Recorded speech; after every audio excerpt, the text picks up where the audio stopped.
Yeah. Ew. Ew. Yeah. Okay. Ew. Yeah. So begins second go at the 109th session of the Roses Are Red campaign. Mm-hmm. As we return to the Roses in the extraplanar complex known as Dalinad's Retreat, created by an incredibly powerful archmage tens of millennia ago. Back when magic was really powerful. But as it turns, it appears that the space has become something of a super high class resort.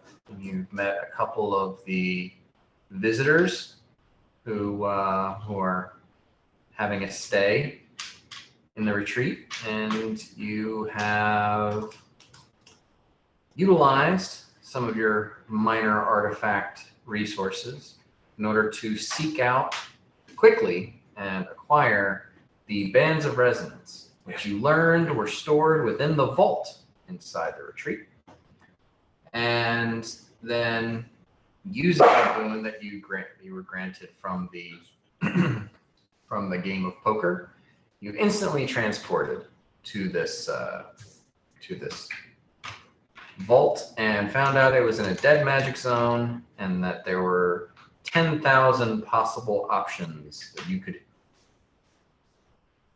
put in and hope that somehow you would get the item that you were looking for brought out to you via an adamantine mechanism. But without the aid of magic and realizing that this entire apparatus is heavily trapped, you felt like maybe you needed to do some more reconnaissance, leave and come back later with the knowledge of exactly what number needs to be input so you can get this magic item that you see. That being the case, you all decided to leave and hopefully surreptitiously figure out this magic number you're looking for and then come back. Unfortunately, the way that this place works is based on those tokens that you carry, and they sort of track you from room to room, because a lot of the rooms in this space might only have one door, but that door leads to multiple different places, or like the bathrooms or the guest suites, you go to the one that's designated to you, and those tokens did not see you as coming from any room that is attached to the vault. So it didn't know where to send you back out when you left. Therefore, dumped you in random places all across the extra-dimensional plane. But still inside the retreat. And that is where we're going to rejoin the party, having been separated and set out across the resort. Largo found himself in a theater. Yanni wound up in a bathroom. Bort found himself in some garden, wood-based area, outside-looking space with a constant droning noise going on in the background. Uhtred, you found yourself back in the menagerie with all of the animals, like the zoo that exists inside the plane. Let me see, where did Otis pop out? Do I have my EpiPen on me, Dan? I'm worried I'm in the apiary. Yeah. You don't to birds? That's aviary. I think I'm allergic to bees. Oh, Okay. Is Bort allergic to me? That'd be a really crazy way for your character to end.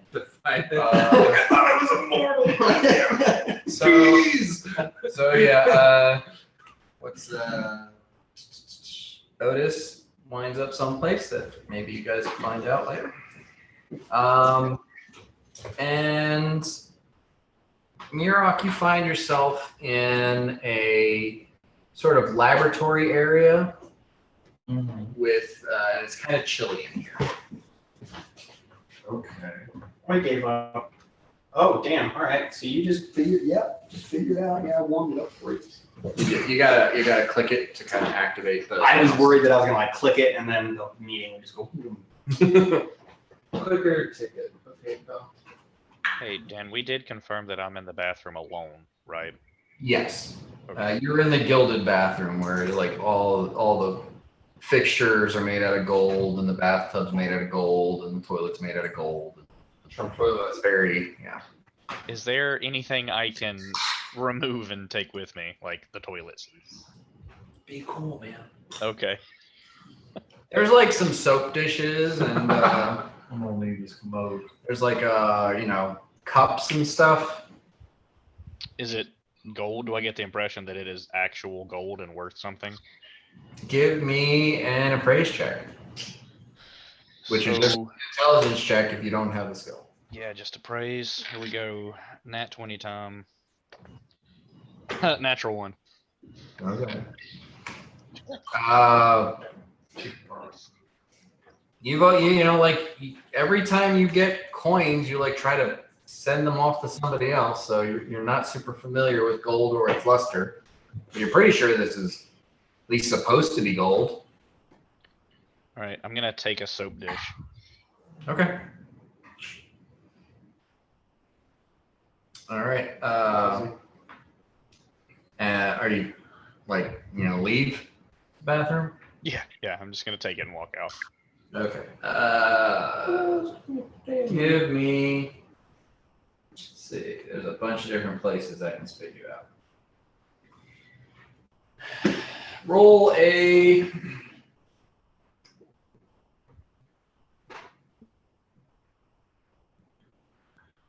Roll a d10 for me. An 8. Okay. All right. You pop out of the bathroom and you are standing on some sort of an observation deck space. And there's what you can immediately tell is like a massive glass bubble over your head. And standing next to you is Otis. And you see the biggest shark you've ever seen just kind of like sail overhead. And you realize that you're like in the observation space of some massive aquarium. Slightly terrifying. Okay, I'm gonna ask Otis to come with me, and I'm gonna try to make it to the library. Okay.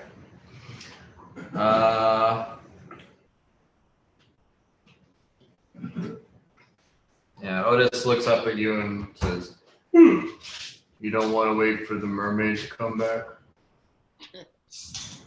Nah, let's get out of here. Okay. All right, so I'm gonna put a pin in that. Uhtred, you're in the menagerie. You've been in here before. There are like a dozen different caged animal, like strange and unusual animal creatures here. There was one of the simulacra who introduced himself as Alan to you. That was in here, but he doesn't appear to be in here at the moment. So it's just you and a bunch of weird animals in cages. Okay.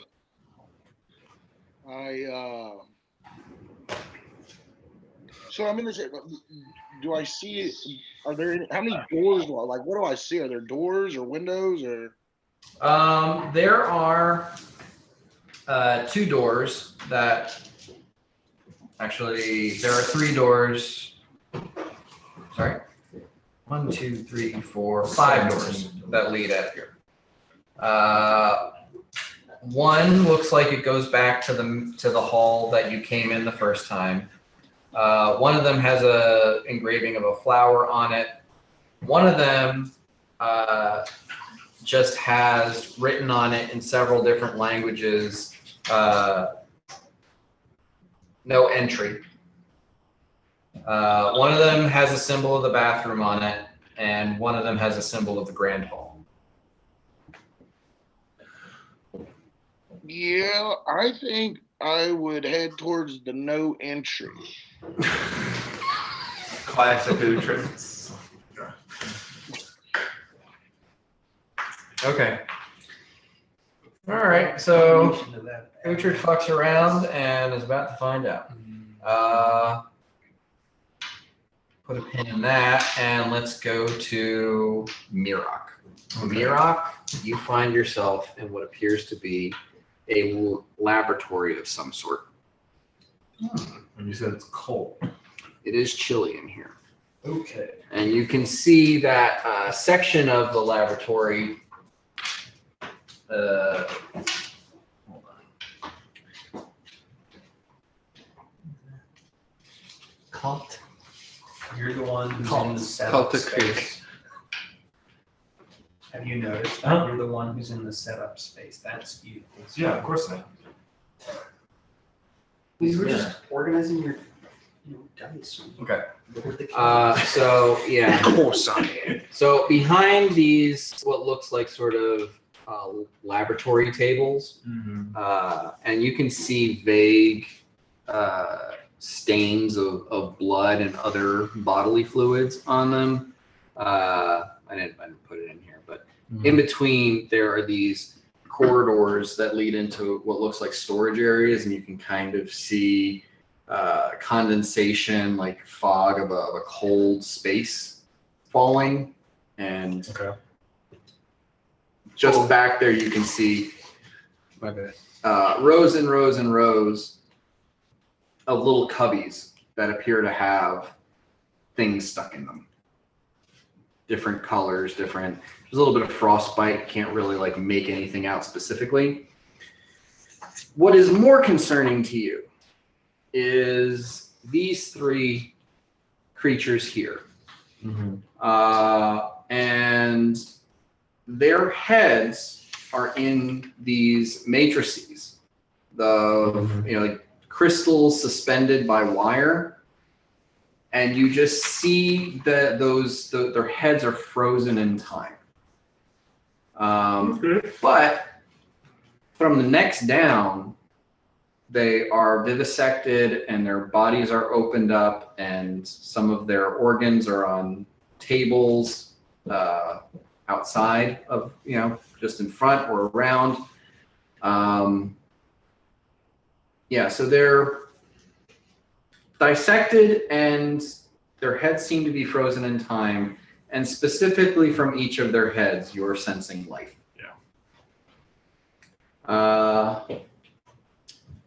That concerns you greatly. Yeah, I feel like I'm probably on the other side of a door that says "Don't enter." It's like I'm not supposed to be in this room. will be right there.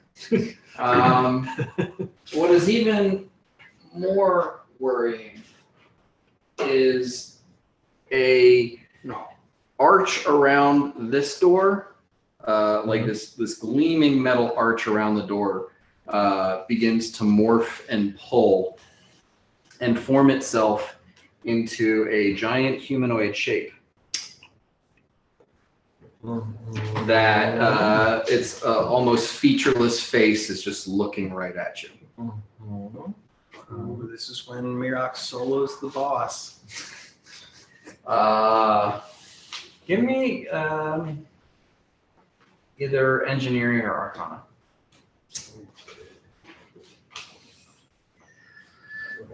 Yeah.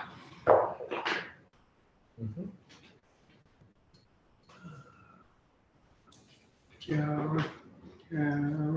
18. I'm pretty sure Tier 1 would be active at this point. Probably. I I imagine you like I think before grab that, something before the poker game. then it's a 28. 28 for engineering.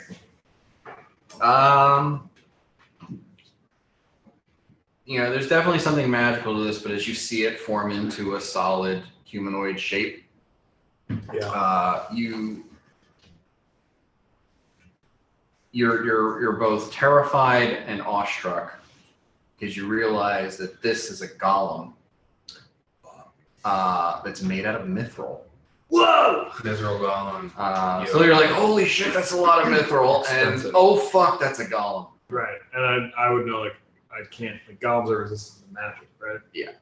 Pretty much immune to it. I'm alone in a room with it. Use your words.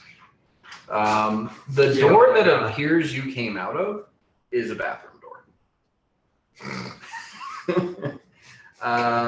The door across the room from you, you don't know where that goes. It doesn't appear to have any symbol that you're familiar with. Mm-hmm.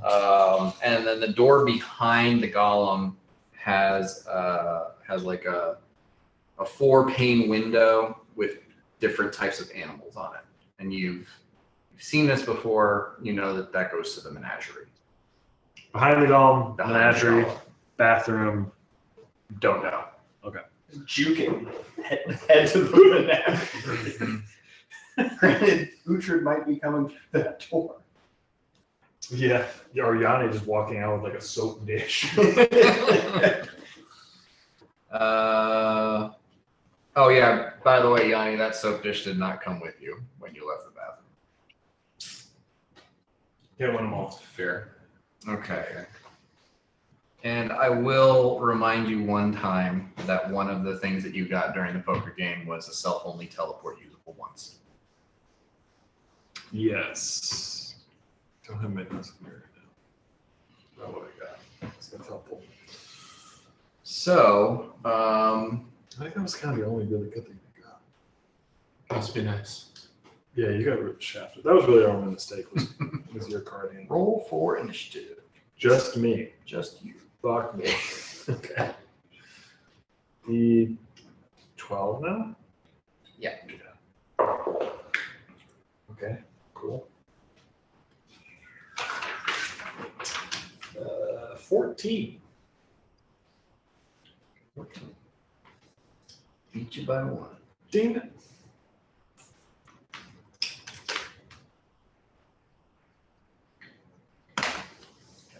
Well, I think I wrote down when we all got on notes at Jake's house.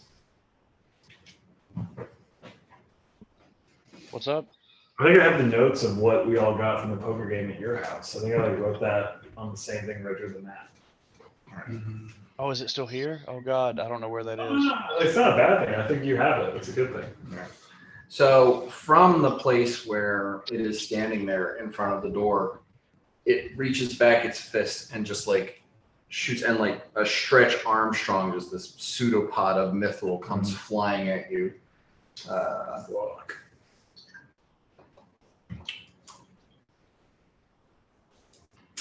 And I blew it.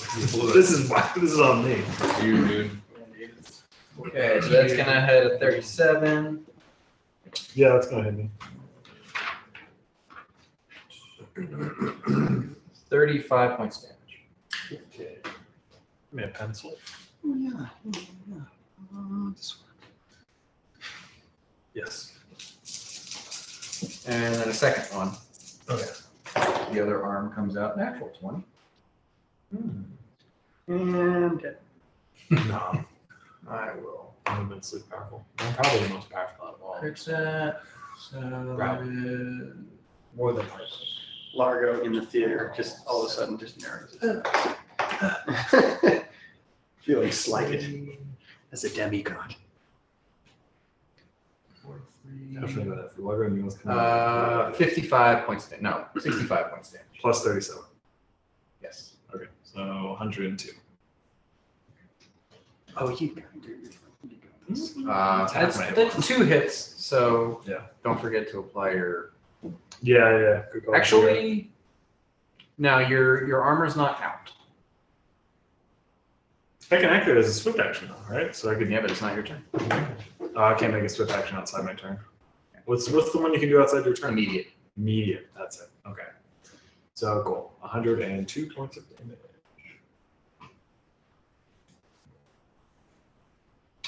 So I'm down to 112 now. it's just got this shiny, silvery, formless, featureless face, but it is staring you down somehow. Yeah, okay. So I get the sense that if I was invisible, it would still see me.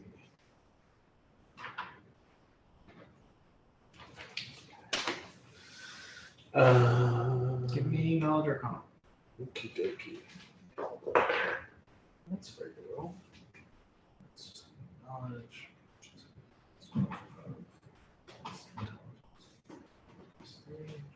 30. Okay. All of the golems that you are aware of, they have dark vision and low light vision, but have terrible perception, and you've never heard of a golem that has any sort of like true sight or anything like that. Okay, because I was thinking I made ethereal jaunt and then heal. Are we mentally connected at this point? You haven't tried. I haven't tried to like communicate with anyone. Yeah. You haven't told me you have, so. Are you saying we haven't told you that we cast the spell? No, you haven't told me I am going to telepathically try to talk to somebody. Okay. It was up when we entered the no magic zone. Yeah, I'm gonna do that because I will be invisible, insubstantial, incapable of moving in any direction. So I cast that as my standard action for myself, and that's gonna last 1 round per level. And then using my rod quicken, I think I'm gonna use heal on myself. I'm gonna say you're probably going to want to make a concentration check to cast that defensively, because from where the golem is standing, he can hit you. Okay, yeah. Thanks. I'll do that. And you're probably not gonna make the concentration check if he hits you for 50 points of damage. So you're saying If you allow him the attack of opportunity, he will hit. he'll. But are you saying it sounds like you're saying I'm likely to fail my concentration check. No, your concentration check to cast defensively is based on the level of the spell that you're casting. If you let him take an attack of opportunity on you and he deals damage to you, then your concentration check is based on the damage he deals to you. Because like if you do it preventatively, it's easier. Okay. And I will roll a concentration check to cast defensively. Not great. What do I add to this? It's your concentration at the bottom of your skill list. Oh, yeah. So to cast defensively is 15 plus double the spell level. All right, so my concentration is 22. I rolled a 2, so that's 24 plus 15, so 39, and then the spell level. Well, no. The DC is 15 plus double the spell level. Ethereal Jaunt is level 8 or 7. Yeah. No, it's level 7. 7. Okay, so it would be 29. My concentration check is a 20. That's what you need to hit. Oh, okay. I'm going to use an action. 'Cause I'm at 24 right now. I'm going to roll a D. Or actually, is D10 now? Yes. Because I don't want to get hit. Okay. I'm going to use another action die. Yep, that'll do it. So I'm at 34 now. Did I 24, 20? Yeah, I set the field. Okay. You're at what? I'm at a 34 now. 34. Okay. All right. So sweat dripping from your brow as you begin to form the somatic and verbal components of this spell, and you see this mithril pseudopod coming in on you.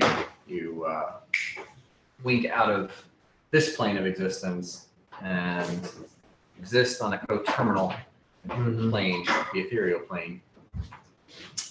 This is the first time I've ever done that, so that's probably weird for me. But process Give me a perception check. Okay.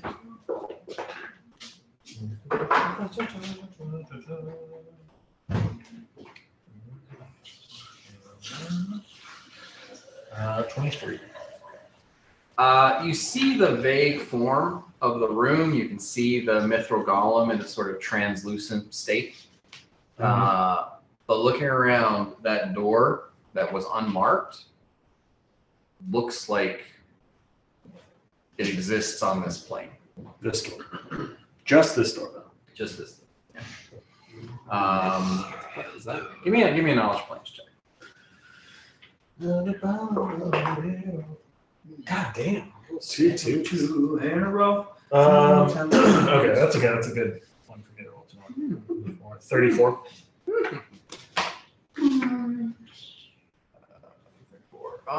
You roll. So you're fairly certain, having a decent connection to the concept of planar, mechanics and whatever. Most of the retreat that you've experienced so far exists on the astral plane. Mm-hmm. But creating a minor demi-plane as a spell, you can put that minor demi-plane as a pocket dimension on the astral plane or on the ethereal plane. Okay. So your immediate understanding of this is that while most of the retreat is probably on the astral plane, apparently he did put some of the rooms on the ethereal plane. Okay. Hopefully this is the room and you just figured out how to get back. What do you mean? The adamantine device room that we need to get the bracers. Oh, Maybe that's the door. maybe. Yeah, I see what you're saying. To the shitter. I use my rod and I quicken heal. I heal for 150 points, back to full. And then I telepathically to the group say, You cannot. I cannot. They are all on the astral plane. You are on a different plane of existence. So your telepathy does not reach across. Well, Vulnerable fuck there. myself.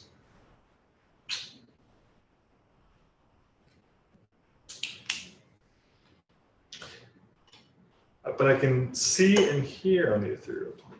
Yeah. But I can't communicate from it, I guess. Telepathy only works when you're on the same plane of existence. Should have sold that Ethereum, dude. It fucked you again. Dice effects, operations. Okay. Well, then, if I can't do that, then I walk. I use my move action. I go 2, 3, 4. And that is my turn. Okay. I should have done these in a different order.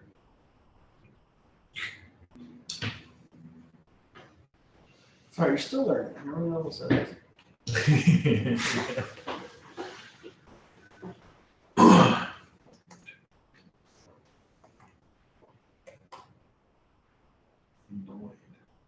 Go for the night. They are picking up our order. It should be here in 15 to 20 minutes. The gnomes are exact. Avoid the I never seen this with sunglasses. Neither have I, dude. That's why I chose it. Just like I just pictured the Smirnoff, just like, Excuse me, what? I imagine that as like when it comes out the door. all right, and I'm alone. Okay. I'm in a room where people are being dissected horrifically, and there's a golem. Okay. All right. Well. No one can hear you scream. Okay. I need to scream, but I've never. So you being on the ethereal plane, Yeah. like there's no surface. Mhm. Everything just kind of exists here. And you're just kind of hanging in space. So your movement speed is 30. You just kind of will yourself to move. Very cool. And that's the default. Once we're checking that. Now you've got soft cover behind the experiments. Would a golem punch through that? Yeah, the golem stands there staring at the space that you disappeared from for a moment, scans the room, and then melds itself back into the metal archway over the door. Oh, okay. Can I roll a check to see that if it is in the arch, like a knowledge check, like when it's in the arch, is it still a golem resistant to magic, or is it an arch now? Right? Is it like something that can't be affected by You're thinking that the nature of this thing is the way it sort of morphs and forms and moves as a semi-fluid is probably just a natural ability of the golem. So it's probably still a golem. It's the T1000. Yeah. Okay. Cool. Well, fuck. And yeah, at this point, you're fairly certain that as long as you stay ethereal, you can't interact with anything in this room except maybe that one door. Yeah. That's where I'm going. I would like to leave. Okay. Well, since this is all transpiring in a few, what do you call it? Rounds. We'll just, That's you only do. So you continue moving toward that door. You can't touch the door, but you can pass through it basically. And once you do, you hit the portal on the other side, and you stumble into another room. Being that this room is on the ethereal plane, you are no longer jaunting. You are, because jaunt puts you on the ethereal plane, and this technically exists on the ethereal plane, but as a pocket dimension, which things are corporeal and exist Similar to the prime material plane. And looking around this room, it appears to be another lab of some sort. Though it is significantly different in that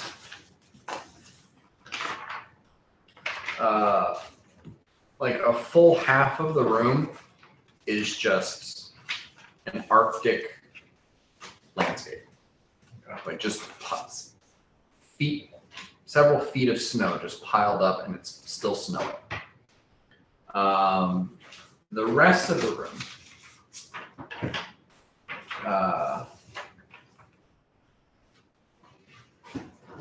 has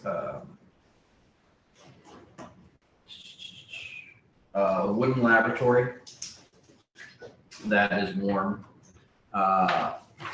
You can see books and posters of complex anatomy, like an easel with dozens of sheets of different humanoid and non-humanoid body parts, like musculature, organs, different type of study of organic anatomy.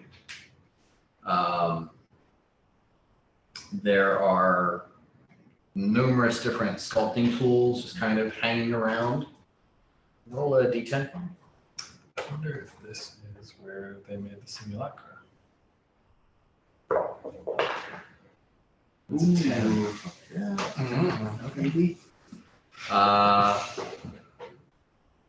As you stumble in, you can see there is one of the simulacra in here.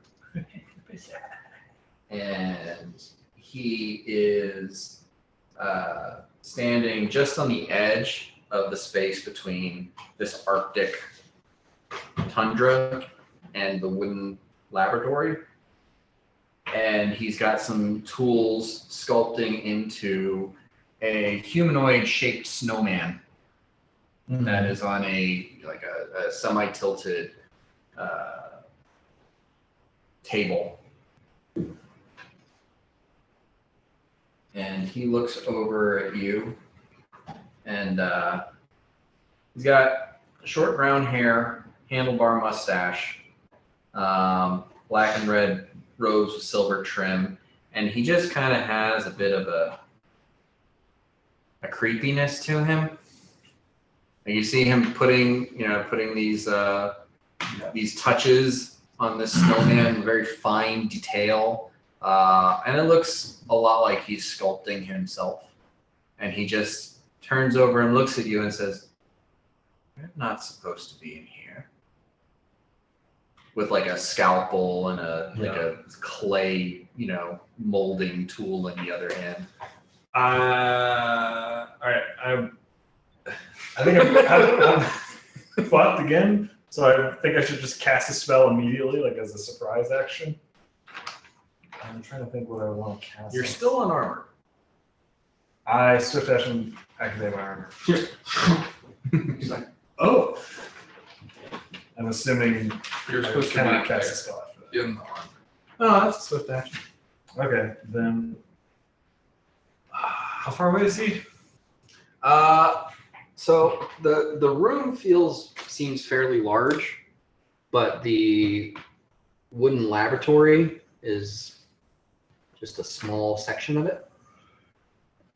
So like you are like the wooden laboratory is like this big, and he's over here working on the thing, and you just came in a door over here, and there's another door over here. Okay. I took a feat to cast touch spells as close, right? Yeah.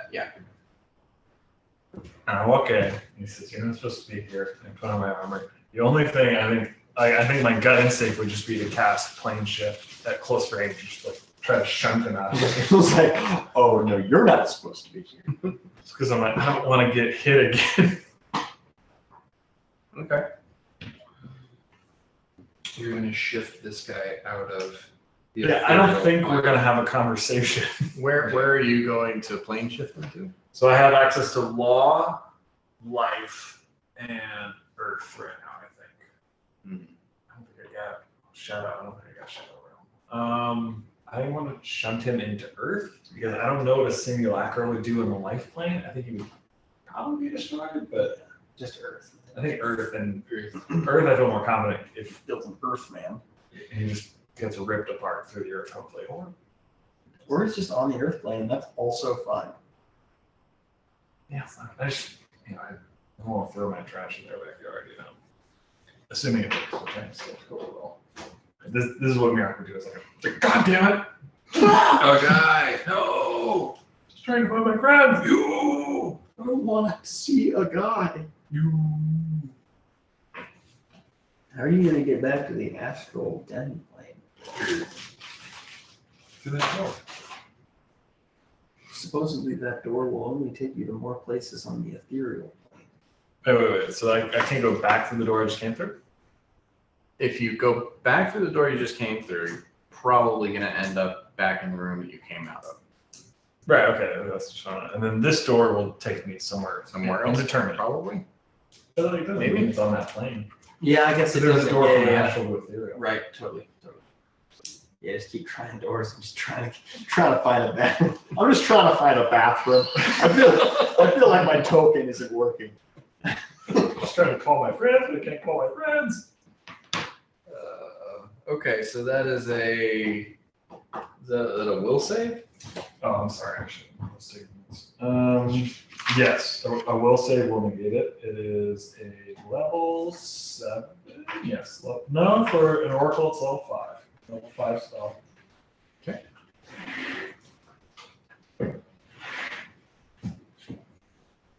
So the DC on that would be How do you do this?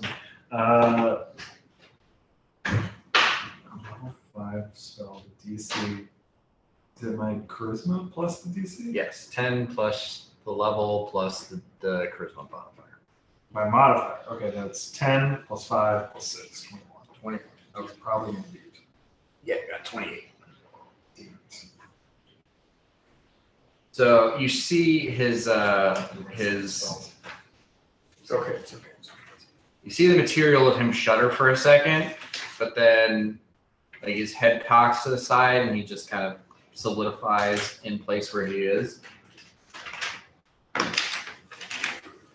And he says, "Where were you trying to send me exactly?" I respond with a bluff.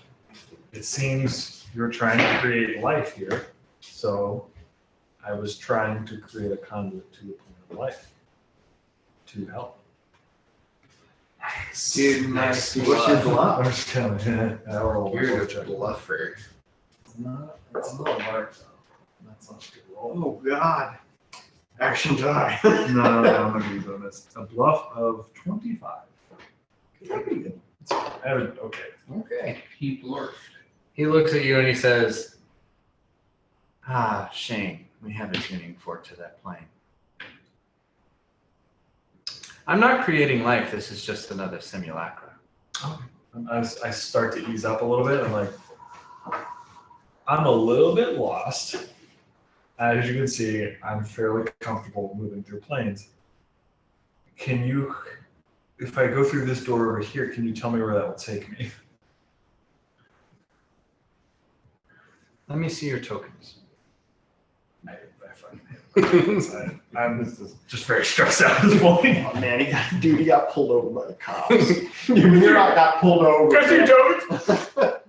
You shouldn't be in here, and you are not allowed to go into that room either. I thought I And could. he like hands them back to you. Okay, hands back. I don't bluff. I just say You're getting like a hard sort of brick vibe from this guy. Do I get the sense that if I just walked through the next door, he wouldn't care? Give me a sense motive check. Yeah. It's just in there He's fucking not calm. building a snowman in a small wooden room with 2 walls. 37. Or no, I'm sorry, I left my bluff. He said Sense motive. sense motive. Thank you. It's not going to be this. Ask him to send you back. 18. 18. You get a sense of like curiosity.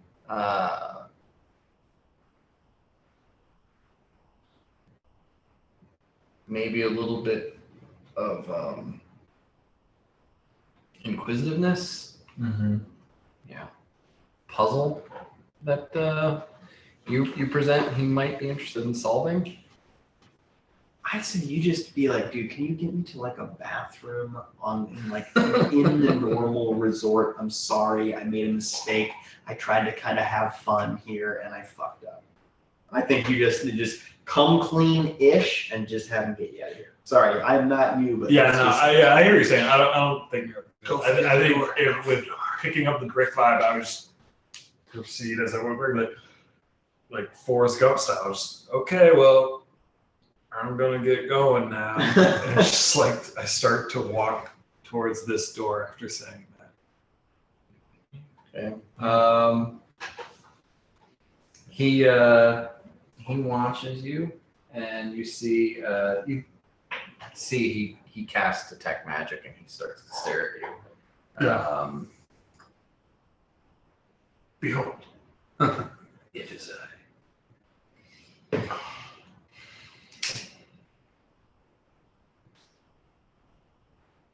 and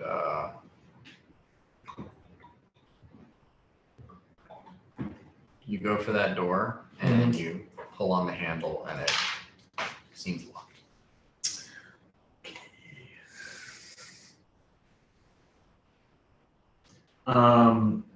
I pull on the door and I turn around and I say, obviously you can tell I'm lost. I'm just trying. I thought I could teleport from the bar straight to the commode, and this has happened. I'm about to bust. Can you just direct me to the bathroom in the main hotel? Within a twy, zebra cake, strawberry milk. Is it bussy? He looks at you and Can't he's find out. like, see, this is the problem when amateurs deal in planar teleportation. I'm curious. And he he pulls a strip of cloth out of his pocket and he puts it over your eyes and he's blindfolded. Okay. You okay with that? You don't see so. I good anyway. mean, yeah. It's just like Rick's like, okay. He blindfolds you, and then you feel the weight of a hand on your shoulder, and you hear the door open up, and he kind of like gives you a nudge to push you ahead. You can feel him sort of steering you. You go into a room, and you can hear the sound of things bubbling. You smell some strange scents, some dried herbs, like the acrid smell of chemicals. You can hear the crackle of a fire. You can hear the bubbling of liquid. He takes you maybe 15 feet. You make a hard right turn. You hear another door open, and he kind of shoves you forward. You take a few steps, and then he tugs on your blindfold. And just as the blindfold comes off and you turn around, you see the door close behind you. He's gone, and you are in hall number 2 that goes from the foyer to the garden. I do exactly that noise. And I look around, and seeing that I am not in danger and safe, I disengage my etherealness and then telepathically say, "Hey, I'm guys." That's all I say. I'm just bewildered. Actually, like the etherealness lasted 1 round Oh, yeah, per level, so yeah. it dissipated while you were in the ethereal plane in the simulacral lab. Talking to Alan. I don't know. No, that was odd. That was odd. Okay. Nice. Let's go back to. Let's go to Uhtred real quick. Uhtred, you go to the door that says no entry. I go to the door and I detect undead before going in the door. Okay. You detect undead. You do not detect any undead. I go through the door. Okay. You pull on the door and it appears to be locked. I smash the door down. All right. Yeah, do it. That's it. That's Uhtred. Get it. Okay. You pull out your axe. You start going to town on this door, and after smashing it a couple of times, the door is in splinters, and behind it is just more of the wall into like a small alcove. All right.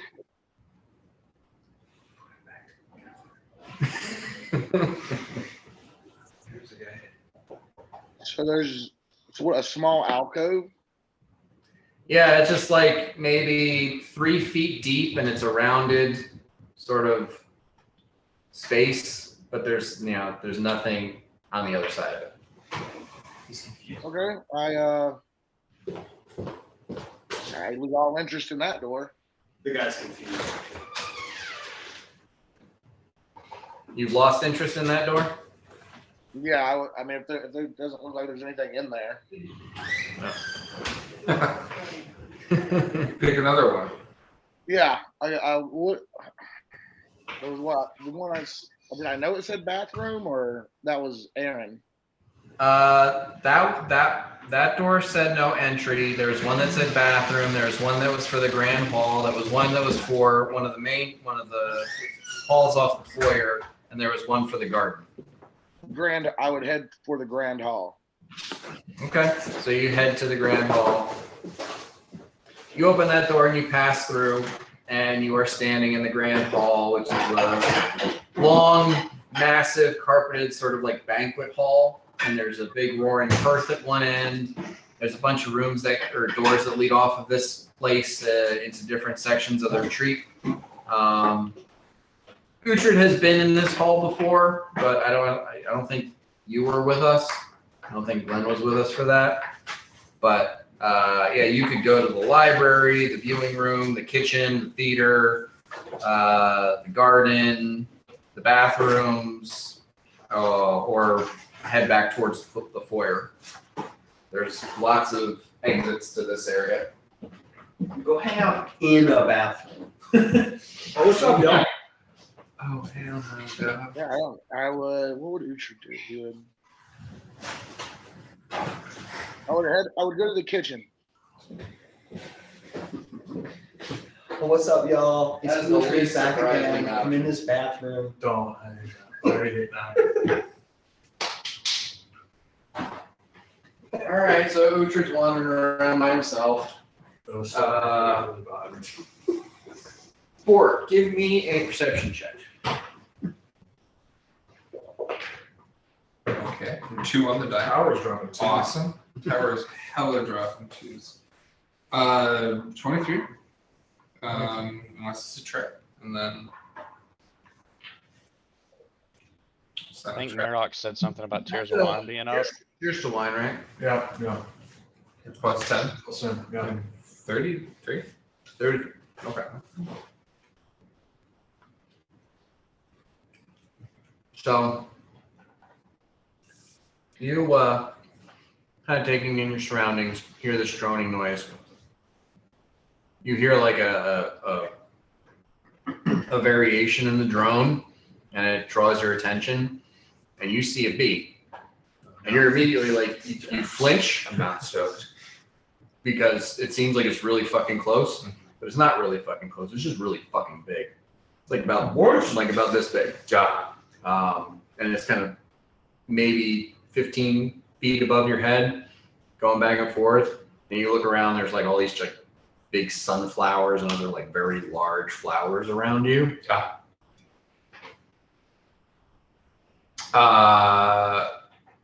So with my perception check, I've identified a giant bee, I've identified flowers. I'm like outside, or does this appear to be some sort of large greenhouse type situation? Is there a... I mean, you see what appears to be a sky above you, Okay. but you are also not exceptionally clued into how this extraplanar shit works. Right. I've just come through a door. I look behind me, does it appear to be like an exterior door? Does it like butt up against Apparently don't see any door. I don't see any door. There's nothing. I ask my swords, what the fuck's going on? You guys know about big bees? The swords are like,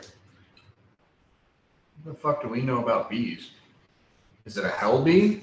And the other one says, there's no hell bees. I proceed forward through the giant sunflower field. Okay. Just like striding with confidence. Striding with confidence, talking to my swords and saying, well, I think I've heard of a hell bee before. Yeah, they're flying with rapiers when you think about it. Mm-hmm. Yeah. There's a cat on the fridge. Oh, I yeah. think it's eyeing the pizza. Just keep, The cat on the fridge doesn't care about people food. It's the gray cat that you got to worry about. Yeah. Of course, that cat's outside letting the air out. Buzz, buzz, buzz. Can you roll a d20 for me, I please? don't have valve flaps. That's very possible. That is a 3 on the die. We Man, we tower. forsake the tower. Tower. Oh, It's it's good day. betrayed us. Hey, don't say that. How dare you? After all this shower is done for you. So It's on the wall. as you stride confidently through the apiary, What is the apiary files rate? one of these giant like cat-sized bees comes right down at you. Okay. Does it speak? It's a fucking bee. Hello.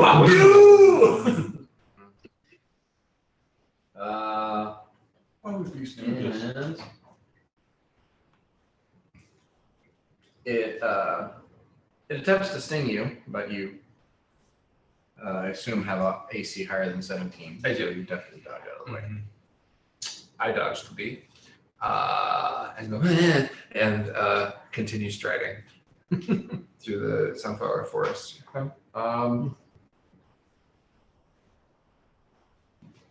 Give me another perception check. Okay, all right. You forsook the tower. 44. 44? 44. 44? As you're kind of ducking and dodging and avoiding this bee that seems to be perturbed about you, You're floating like a boat. you can see a what looks to be some sort of an archway made out of vines and wooded material. Cool. You can also see off to your left, there's like a 8-foot long centipede that like crawls out of a hole and then weaves between several plant stalks.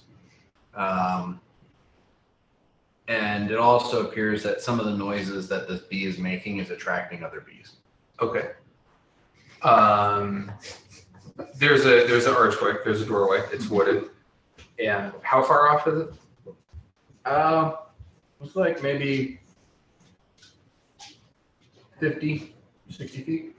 You know, like when you see kind of like in the decathlon, people kind of do the triple jump and they kind of do that little skippy thing beforehand. They kind of do like 3 things to like skip up to do their big jump. Mm-hmm. I kind of do like from like just by striding, I kind of do a little skippy thing, like a triple jump skip. And then I use my my power of flight from my delicate amulet to kind of triple jump and then just fly towards the door on my 3rd jumpy skip. Right. You jump and you fly above these like giant stalked 7-foot tall flowers and different plant type stuff. And you can see as you're above this, just spreading out maybe hundreds of feet, there is a field filled with these massive flowers. And there are dozens of these giant bees just like buzzing around, floating from one to another. You also spot like a beetle that's about 5 or 6 feet, just like disappearing into some of the. And as you pass, you also see a wooden statue turn and look at you, and it's carved in the image of the simulacra that you've seen around the. And it turns and starts walking towards you. But now that you're above, you can see there's this big ornate double door wreathed in vines. And it looks like on the other side of it, there's just more of this open field. But you head towards it. I head towards it. And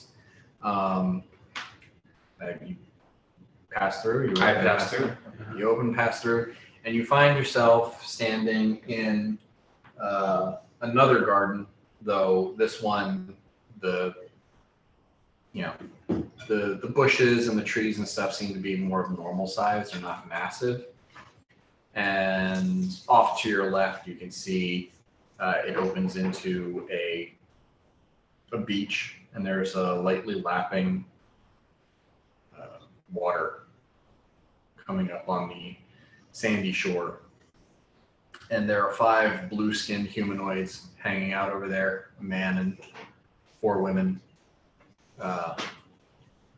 just sunning themselves on the beach. I walk over to the sunbathers. And give them a friendly wave and say, I see you all have blue skin. I have green skin. Hi, I'm Bort. Totally appropriate way to greet people. Cool skin. Cool skin. I like it. What's up? The man doesn't even look at you and just says, "We have no need of refreshments right now."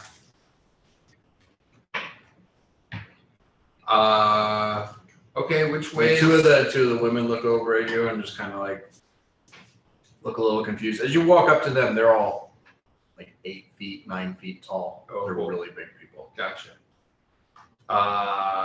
Maybe you'll get thirsty later. Remind me which way the bar is.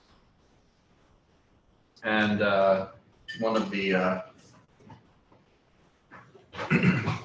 women points off in a direction and says, "Brewery exit's over there." The brewery exit. Oh, cool. I'll be right back. The man says, "If the help is incompetent, it's not our job to help them, Sonia." Kill Using my Hella's sneakiness, I say, "Thanks, Sonia. You're really cool." And then I scamper off towards where she indicated the exit to the brewery is. All right. So Yanni and Otis, you leave the aquarium.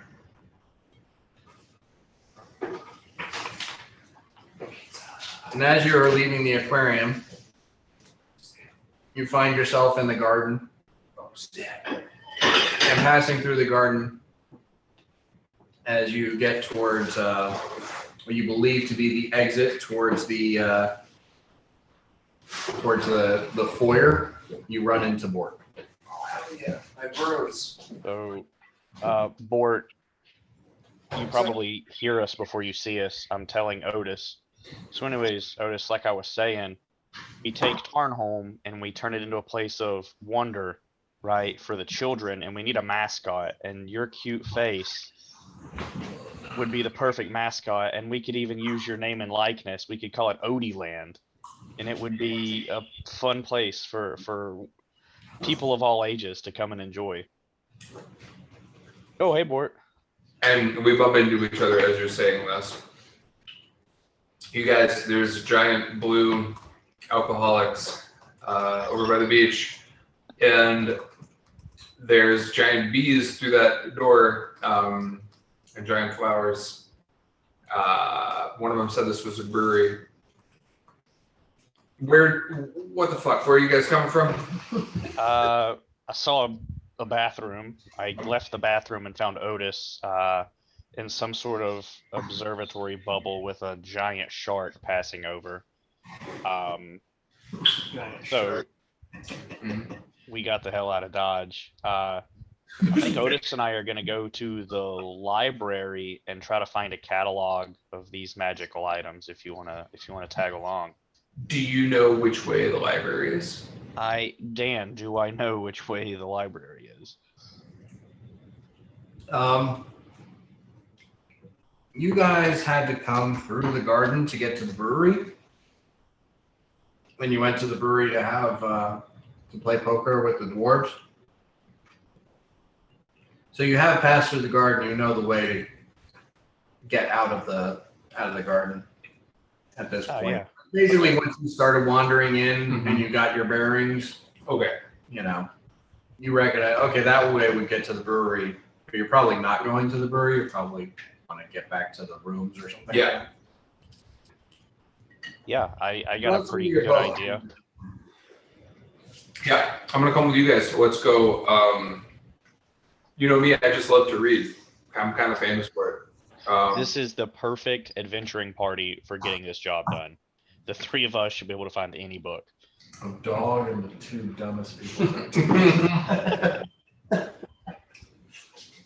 Actually, I think Yanni is the second smartest. Is he really? My intelligence is a 14. It's higher than mine, yeah. Yeah, who you calling dumb, idiot? Sorry, that was mean. He just doesn't represent himself well. No, there's the charisma. Yeah. Hmm. So we're just fucking. Oh, and Is my charisma still tanked? Yeah, this is why I assumed. Yeah.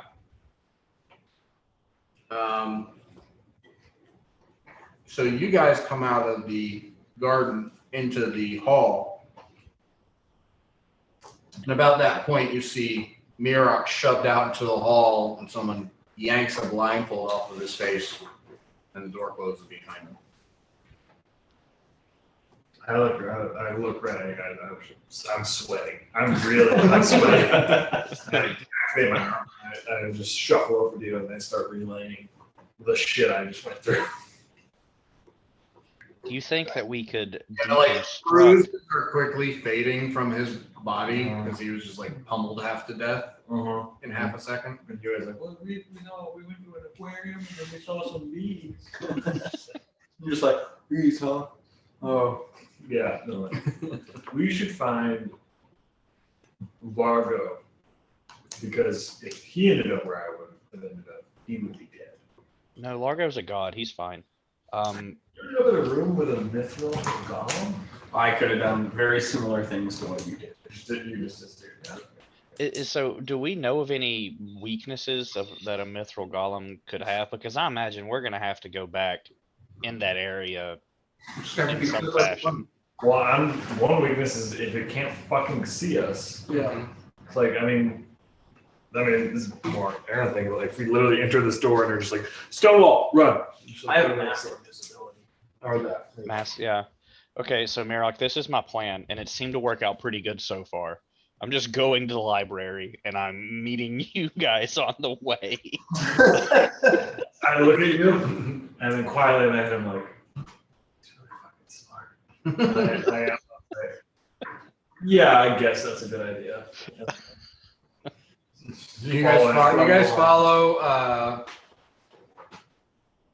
Yanni, and you head through the foyer, make a left, head down the next hall towards the grand hall, and as you do so, you see Uhtred presumably coming out of the kitchen with arms filled with like a ham hock and sausages, and it's like enough food for 7 people to have a nice meal, or him for a nice afternoon snack. Mm-hmm. One of the other. In my head, I think.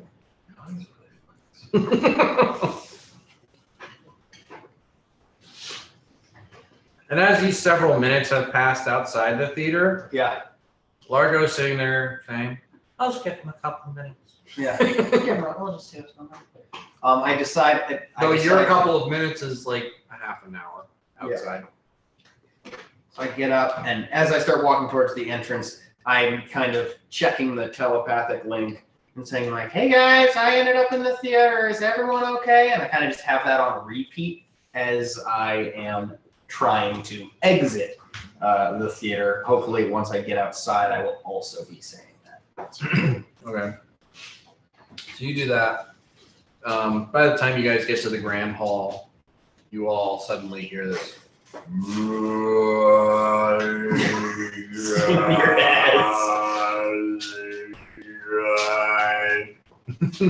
Yeah. I think at that point we would kind of know where you are. Like, we should go to the theater. Yes. Because previous experiences. And he explained that too. Yeah. Oh yeah. Okay. So one of the exits to the theater is at the end of the grand hall. As you're leaving the theater, can you roll a D10 for me, please? Yes. Oh. A 2. Wow. Yeah, that's pretty crazy. There is a play going on. That's okay. You see the elemental actors Yeah. on the stage acting something out. There's the simulacra that's dressed in white with the big, dandy hat on, and every once in a while he calls something out to the stage, directing one of them to perform in a different way. But other than the two of you, the theater is empty. Well, other than you, the two of you and the actors. Wonderful. I'm kind of looking around, but in my head I keep saying, like, "Hey guys, I ended up in the theater. Is everyone okay?" And everybody outside like,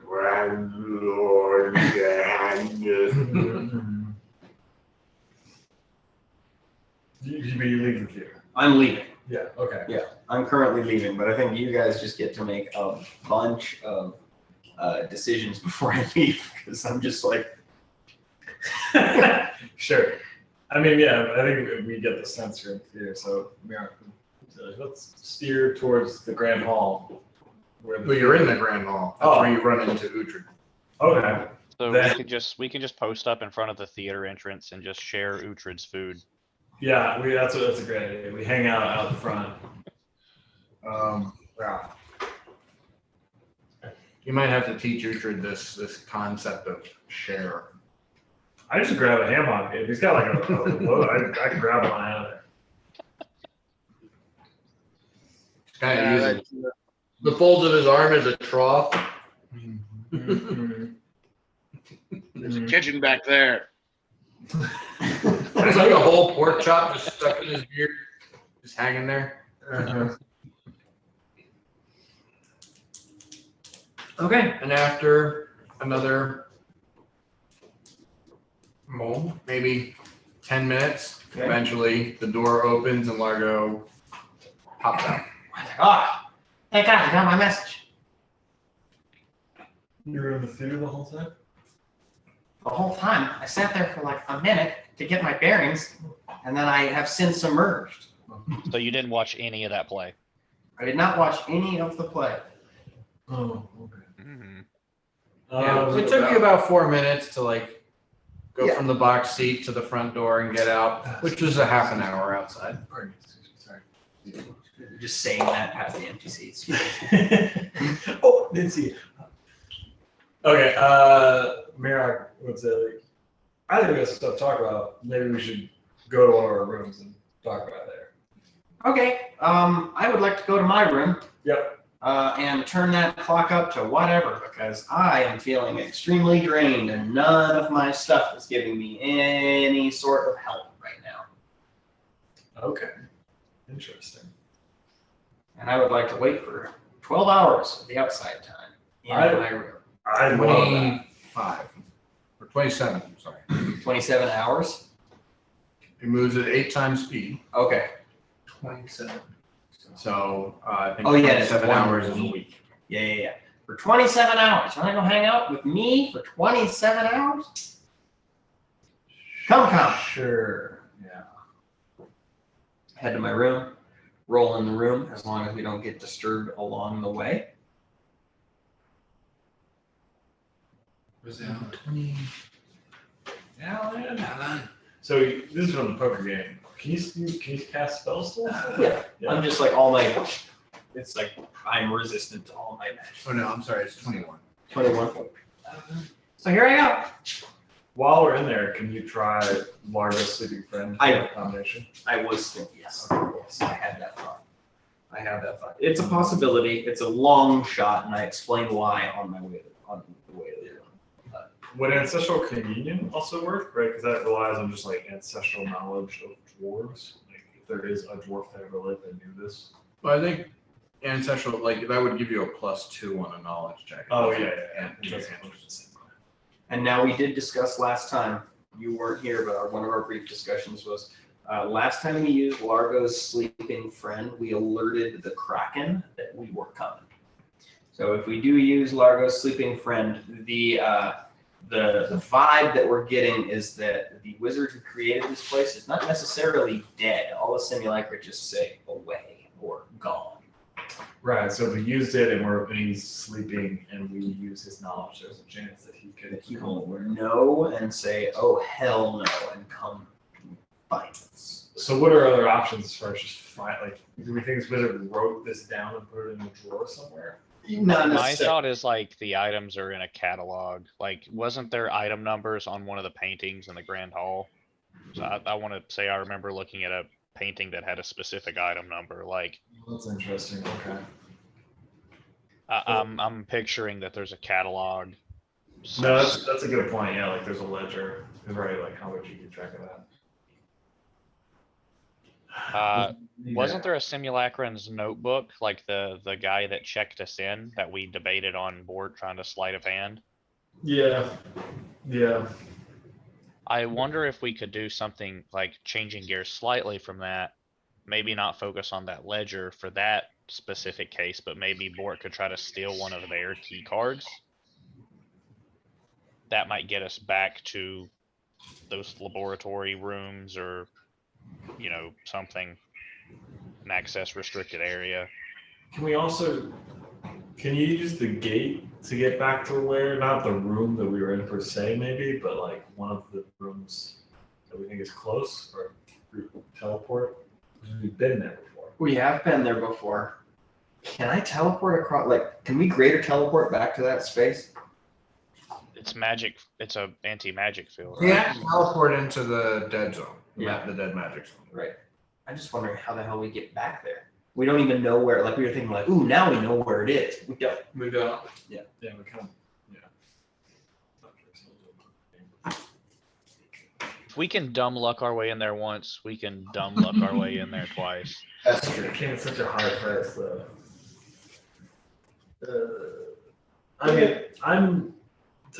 Just kind of pause carts in front of horses.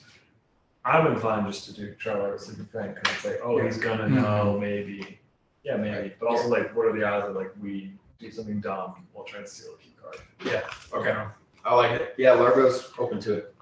I think that the risk is minimal. Okay. Yeah, I think it's worth it. All right. Well, let's roll my room. The worst case scenario is we summon an incredibly powerful ancient wizard who could maybe kill all of us. That's an argument. Or We might not not do it. tell him that It basically he's already going is the thing that you're trying to deal with. Yeah. to defeat ancient like evil. Maybe He doesn't consider care it about either. Okay. Well, I don't know. Yeah. I think we already kind of tried that card on one of the simulacra. Yeah. Yeah, they're just simul lackeys though. We need to. I mean, I'm open to talking to him, but I feel like he'll just vaporize us into dust rather than No, vapor. again. So talking to who? Let's do it.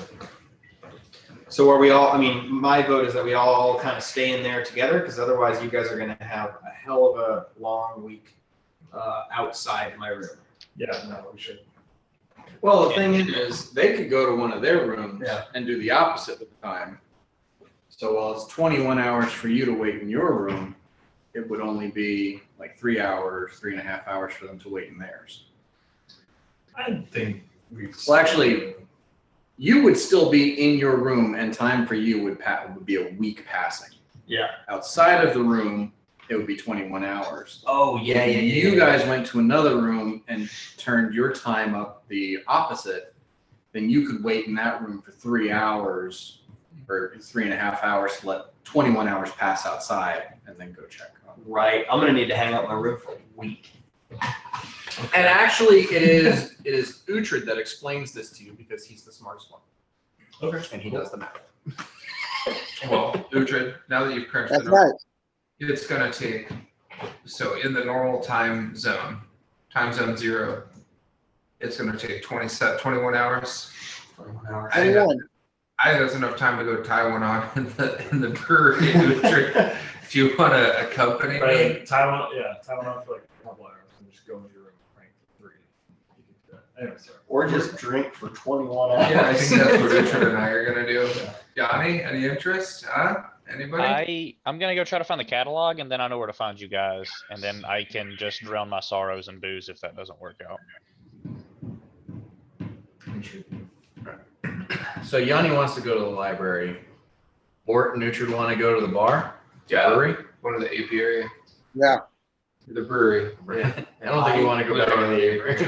I would like you to come with me. Yeah, I was thinking that. Yeah. You know, you don't have to stay with me for like the whole week. I want you to come with me so that like you can help me come up with questions and like help me interpret some of the answers. Yeah, no, I think I would stay.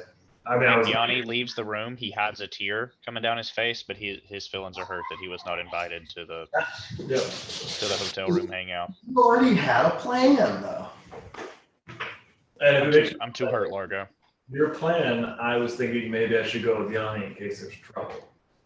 But If something bad happens, I can just run away. yeah, you're very good, very fast. You know what else we didn't do? Bort has not leveled up. I mean, it's okay. Yeah. Well, I mean, at least roll your hit points. Yeah. Definitely. T8. Tower. No.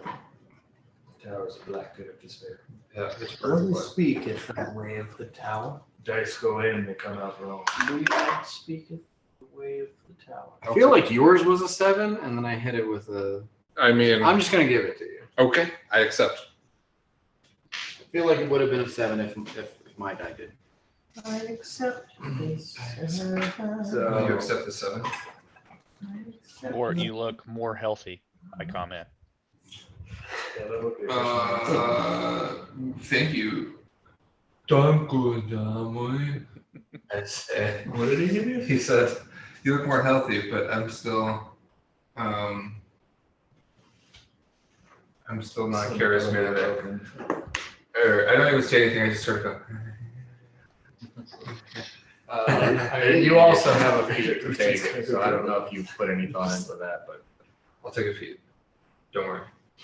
cool. We'll get to that later. Mm-hmm. All right. So,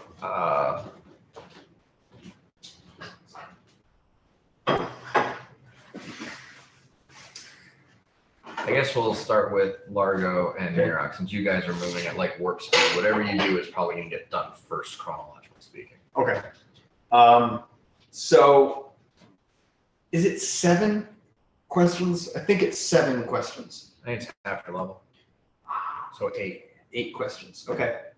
And if it's a 1, then it goes away. But this is the knowledge roll. And it has to be in the form of a limerick. So I'm asking Mirok, what Well, it has to be a rhyming verse. what It doesn't kind of have to rhyme? be super good. Just has What to- was the number thing?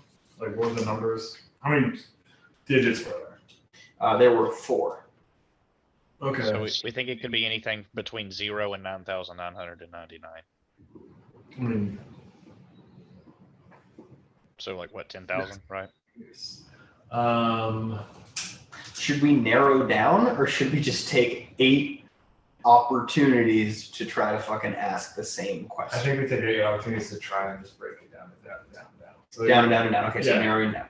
Okay, so like if the bracers were I to find with the tumblers Would the 4 numbers be be this all or more? nines?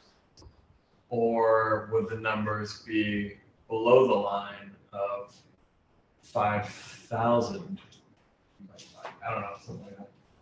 You're better at this stuff. Okay. So our first So- question is it above 5,000 or is it Yeah, below 5,000? I've got this one, I think. All right, so cast Largo's sleeping friend, and then I say we are looking for the I always say resplendent. What the fuck is the thing? Bracers of resonance. Braces of resonance. What was it? Damn it. Resonance bands. Resonance bands. Okay, I would say looking for the resonance bands with the tumblers 4. Would the first number be 5 or more? 5,000. The first number be 5. Or Oh, good point. Yeah. All right, and that would be a 12 on the die. Well, on the die, and it's a. Just want to do something real quick. Or I say, would the left number be 5 or more if we're worried about what you would consider first? Sure.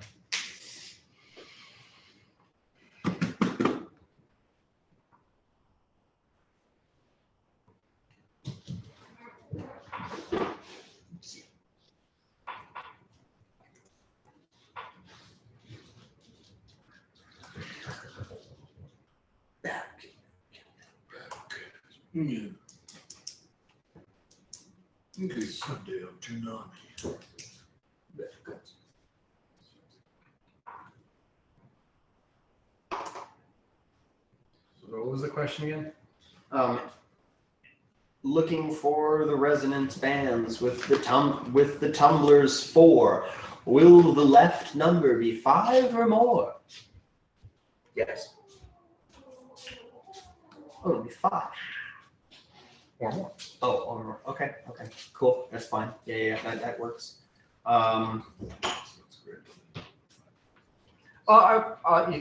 Okay, I misunderstood. Your intent was to say 5 or more. Yeah. Then I would say more. More. Okay, cool. So it's actually would limit more then, because it's Yeah. higher than Yeah, 5,000. 6,000. Okay. Let's see. Halfway between that 6, 7, 8, 9, right? So 7,500 would probably be the middlemost digit. Okay. I mean, well, no, there's 4,000 available to us, so it'd be 8,000. 4,000 numbers. Continuing with the tumblers, before I digress, will the total number look like 7,500 or less? Less. Okay. Less than 7,500. 6,000 and 7,500. This happened quickly. Well, I mean, it's still. Oh, and I didn't roll. Okay, it was a 5. Okay, so now we're down to 1,500. So 750 is half of that, right? So you're trying to figure out if it is more or less than 675. I'm sorry, 6,700. Okay.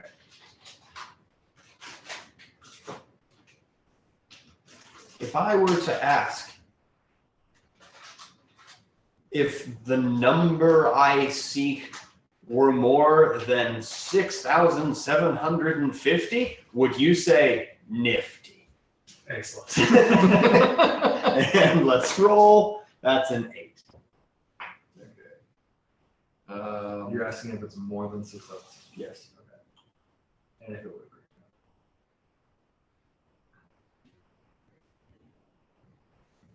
Let's see.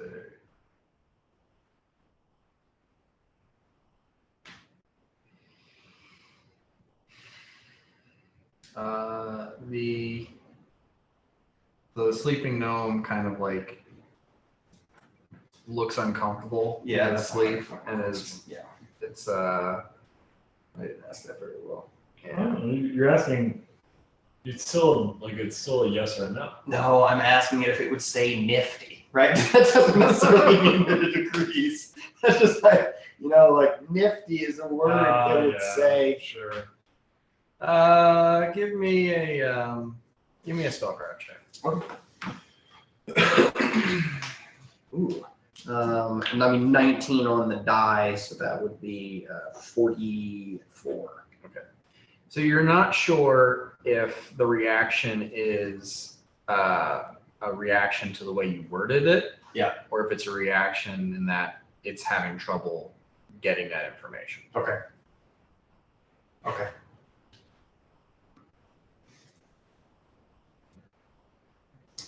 Okay, so that's So what. like it might just not know. Okay. So we You haven't really run into like a what do you call it, a brick wall. Okay. Trying really hard not to metagame because you told us something last session. Do you feel comfortable with me worming my way into that answer? Depends on how you do it. Okay.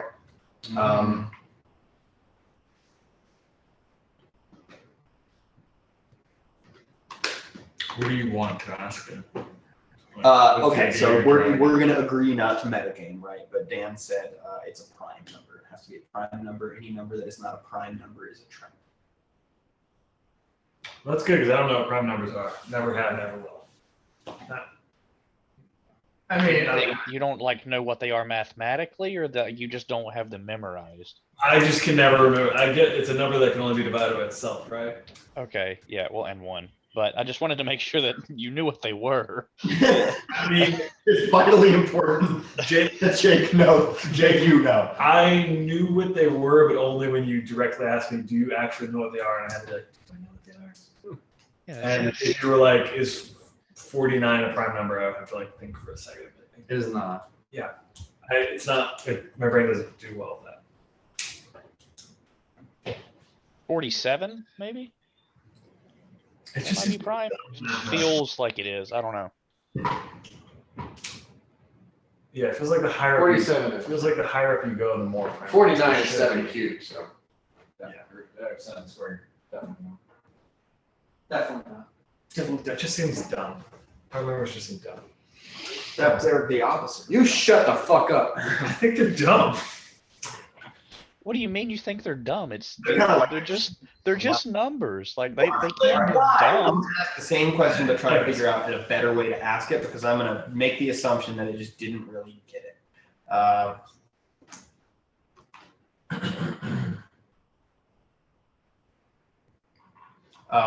Okay. If I were to input 6750, would a greater number be my hero?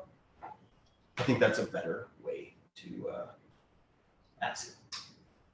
I don't think so. No, I disagree. All right, this is why you're here with me. But I did ask that, and it got a 17. You get a similar. It's like, what is the just, idea of hero? It's Give me another spellcraft check. 28. I mean, you created the spell. Yeah. You know the intent of it, and it's supposed to be lyrical and like your hero would be, in this context, would be the correct number. Yeah. So that would have been a good. We're getting too close. You're getting a response that it doesn't know. Okay, so we're on question 5. Yeah. So yeah, basically. Whatever knowledge it has to draw from, it's not getting an answer. Okay. That's satisfactory. So we just at this point know 6,000. We've narrowed down to 1,500 options. Yep. I'm trying to come up with a rhyme to ask, like, is there a sequence of numbers a type of sequence of numbers that we want to avoid? You did, when you were in there, Bort pointed out that the way that the mechanism worked was that a certain, like there was some sort of a mechanical computer in there that would recognize a certain series of numbers, and other series of numbers would automatically trigger a trap. I've got it. Is there a logic to the numbers chosen, perhaps? Or no, wait, hold up. Is there a logic to the triggering of the traps? A type of number, perhaps? I got a 12.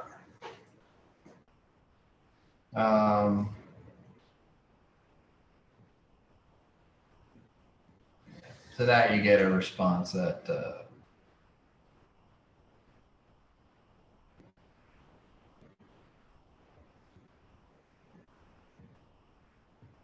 for what you seek, only prime numbers are safe.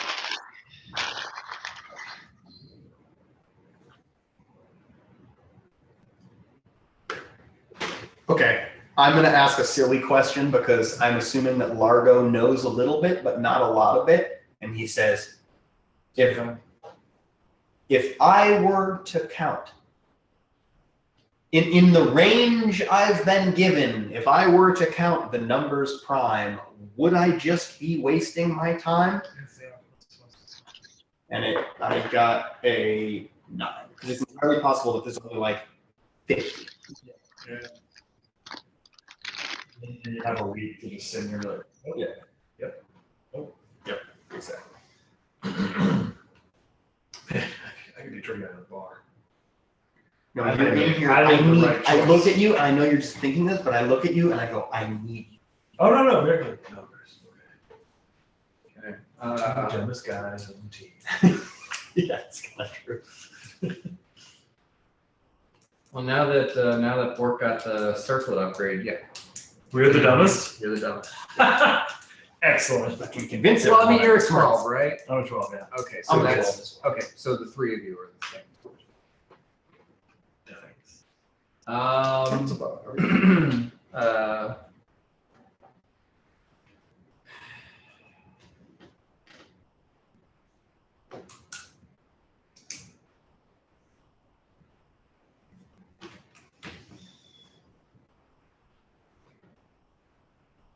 Also, dude, we have a week. So even if there's like even if there's like a fucking 1,000 possibilities.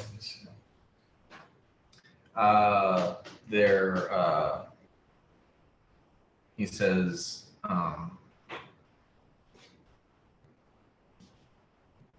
the numbers you seek are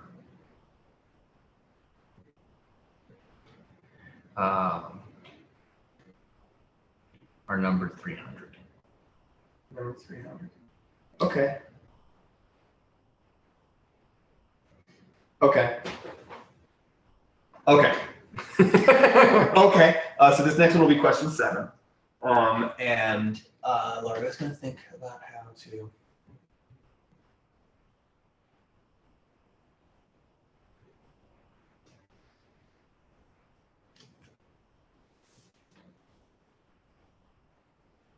I mean, Now we can divide the number 300 by 2 and subdivide it that way and get a decent idea. And then spend the rest of the fucking time in here counting. Right? So I can be like, oh, 300 isn't gonna be Well, the thing is, I don't think any of you are smart enough to figure out what the prime numbers between 5,000 and 750 are. Like, so you might be Right, because it's Yeah. not, oh, I can divide it by 2, so it's primary. It's like, can I divide 6,000 whatever by 432? Right. Like it's more branching. Yeah. when you get to that level, it's Yeah, it's hard to find one. pretty significant.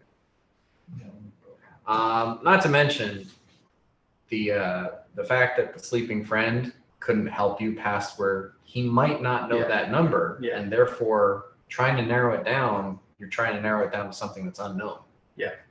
All right, we're having this conversation, right? Mirak, any ideas as far as what to ask next? We got 2 questions. We have a list of numbers. 300 is a lot, but yeah, I may not be able to narrow it down anymore. Right, we don't have like a wizard in the party. Well, you know that there's 300 options, Yeah. but you don't know any of those 300 options.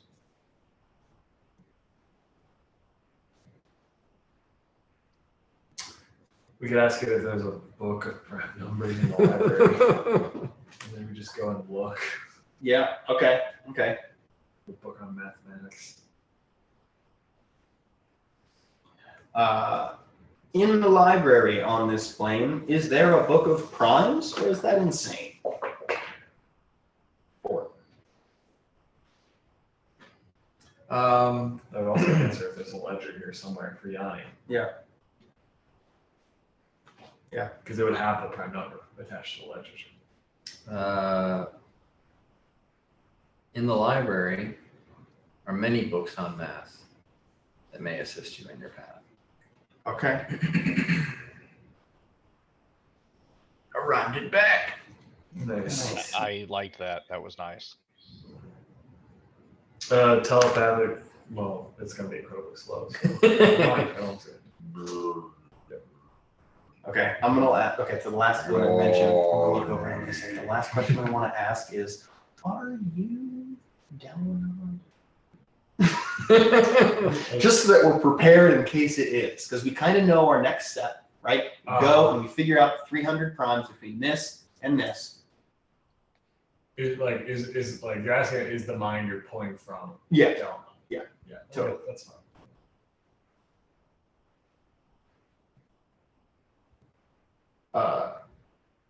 Is one of the minds I ask these questions Delanod? Or is it some random configuration of some poor old sod? And he looks at you as he makes that rhyme. He goes, 11.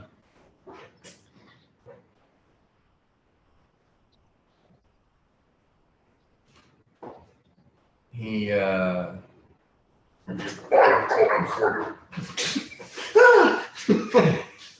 Just really up-tempo music. he says, even if it makes you weep, I must tell you, Delanod is not asleep.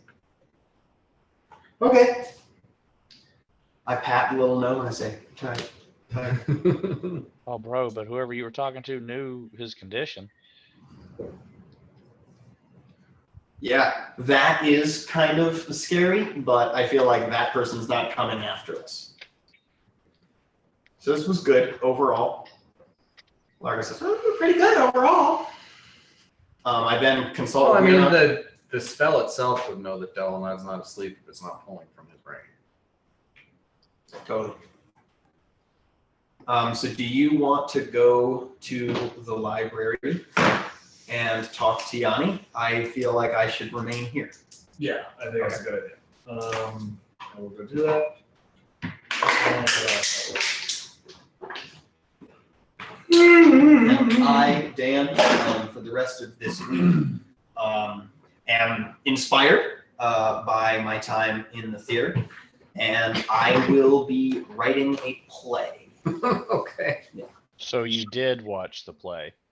No, I was just inspired by there being a play. Uh-huh. Yeah. And I'm going to make a play now. Yanni is going to be very suspicious. I'm gonna write it right now. Okay. Largo's going to say, hey, look, I wrote this play. And I'm going to be like, I knew you were watching that friggin' play. Excuse me. Bless you, sir.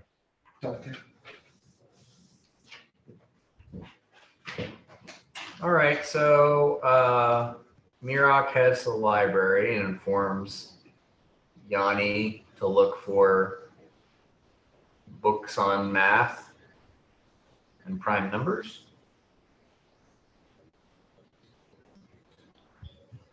I will add that to the list of. So I guess my first thought is like there has to be a catalog, right? Yeah. Like, there has to be. Yeah. You know? There are card catalogs, yeah. Yeah. So, do I need to make like an intelligence check or something to like know how to navigate this library to like, look for certain Yeah. books or? Yeah, it'd basically be an intelligence check to try to figure out what the organization method is and how to find something you're looking for. The old Dewey Decimal here. That is a 10 on the die, so 12 on that intelligence check. Okay. You sense a concept of organization here. Most of these don't, you're not really getting any of these as like lists or, reference. Like nothing is coming out as, oh, this is a, here's a list of all the magic items that are kept in the vault and the, like Right. nothing at all like that. There is a large section of the library that is devoted basically to Delanod and his exploits. And you're fairly certain that in some of those, it would talk about the different treasures that he acquired in his adventures. That might give you some ideas, but the likelihood that any of those are going to tell you, what number it's kept in the vault is small. And like I said, there's a lot of books about his shit. Like probably a good 10% of this library is devoted just to him. Right. And what about the math books? Yeah, there's several books on math. There's several books that reference prime numbers. Nothing that you're seeing that just like lists the prime numbers out to a certain extent, but there's information on how to calculate them and different stuff. So Yeah, so let's go there, and I think that Mirok gave me I guess the range, right? It's above 5,000, right? We know that much. Am I with him at this Yeah. point? Okay. I would suggest let's start by finding, if we can find a book that just has like, a list of prime numbers, and then let's take those that are within that range that we're aware of and see if there are any correlations, right? Like this indexing system, do we see prime numbers that fit from our list, or like page numbers? Like, I just said that there's no book that just got a list of prime numbers. But there is a book that has a formula for calculating them. So I think that we do, and that's what I was asking. We have a range, right? We know it's above 5,000. Do we know what it is below? Do we have like the max as well as the min there? yeah, it should be below 7,500. And below 7,500. Okay. 1,498 options. Okay. In the library, you do see the old elf is studying in there.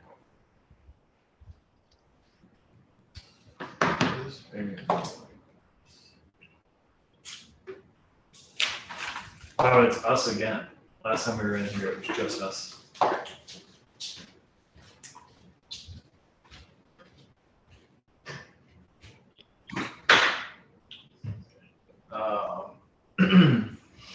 And there's also the tall woman in the golden gown. I don't think you guys saw before. Largo met her maybe with. Well, maybe was Yanni with him? I met her. She cured my blindness, didn't she? Yeah, I was a little bit shooketh by her. No, it was the tall woman in the golden gown So it's like a big, blonde, bouffant kind of hairstyle. She was in the viewing room when Largo went in there to look at the different pieces of artwork. I just forget. Somebody went in there at some point who was with him. Thought it was maybe. It could have been Lutrud. Somebody, right? Somebody went in there with you? Sorry, I'm writing the plight of 3 nulls. Can you repeat that? When you went into the viewing room Yeah. to look at the artwork. Yeah. There was a woman in there. Yeah. Who else went in there with you? It was just me. It was just you? Yeah. There was nobody else? Everyone else. So, yeah, you guys had not seen this one. Okay.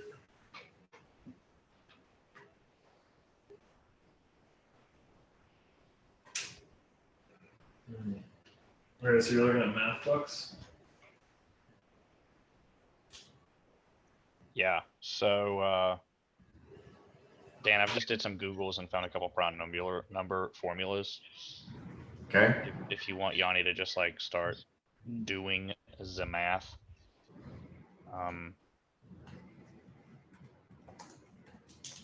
Just out of curiosity, I'm showing 2 different ones. I have not fact checked this.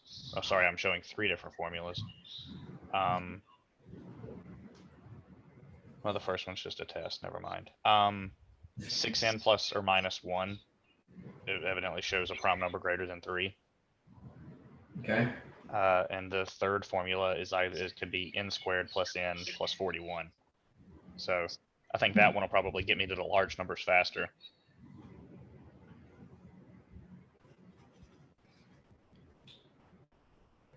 Okay. I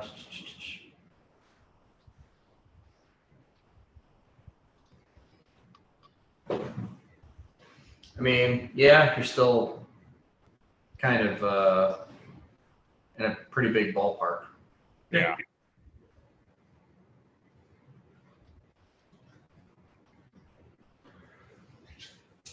So, take me a little bit of time, but Are we thinking we just want to you're just gonna brute force it and just do roped all the way through? I mean, I've got what 21 hours, and I don't require sleep. We're just waiting on Largo, so I mean, I could just. Do you want to take the book back to your room and then you could do it? Well, I could slow down time then. Yeah, just hammer it out in my room. Can I take the book from the room? You can't, but there's paper and you can copy stuff down. You can write the formula, yeah, and go to Largo's room and work on it. Yeah, that's cool. I can do that. Okay. So he's brute forcing numbers. While he's doing that, I see him pull out a book of numbers, and I again am thinking to myself, God, he's much smarter than me. And I walk away from the book of numbers, and I quietly introduce myself to the lady I had not met before, because I know the elf is annoyed when you talk to him.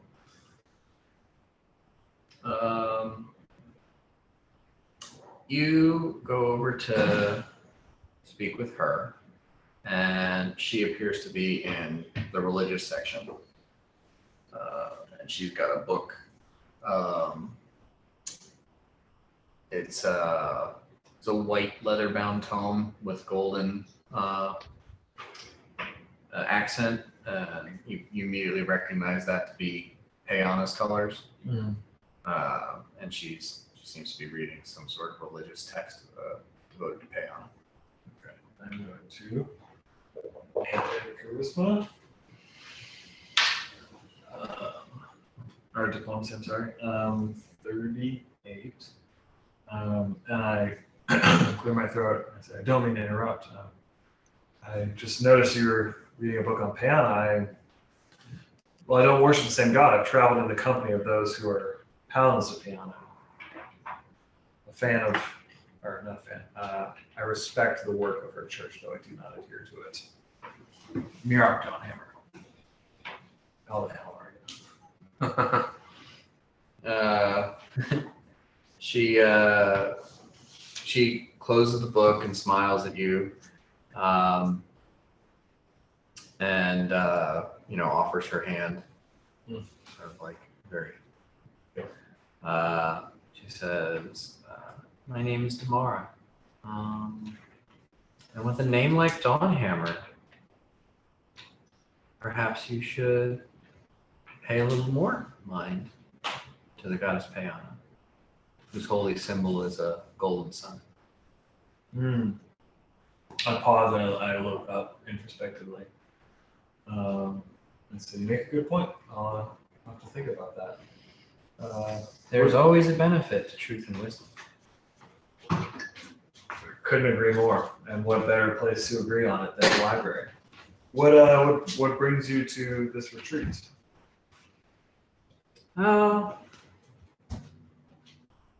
Partially a search for truth and a search for wisdom, and partially food is really good here. Sometimes I just feel like it's right to treat myself. That lands completely alien in Ryok's brain. Treating yourself. Yeah. So, like, yeah. Deprive yourself. Yeah. Something. Work fruit. But pushing through that discordance, he says, I'm here for similar reasons, seeking knowledge and wisdom as well. What is, and I was just gonna ask, like, what do you seek here? Maybe we can be of some assistance to each other from our different perspectives. Oh, my search is somewhat esoteric and introspective. Questions of the mind. But I get the impression that your search is more concrete. It is more concrete in nature, but it's beneficiaries are it's an entirely selfless quest. What I say. Give me a perception check. Okay.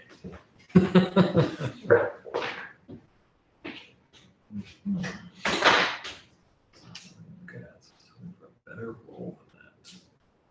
You're up close. 18. Continue.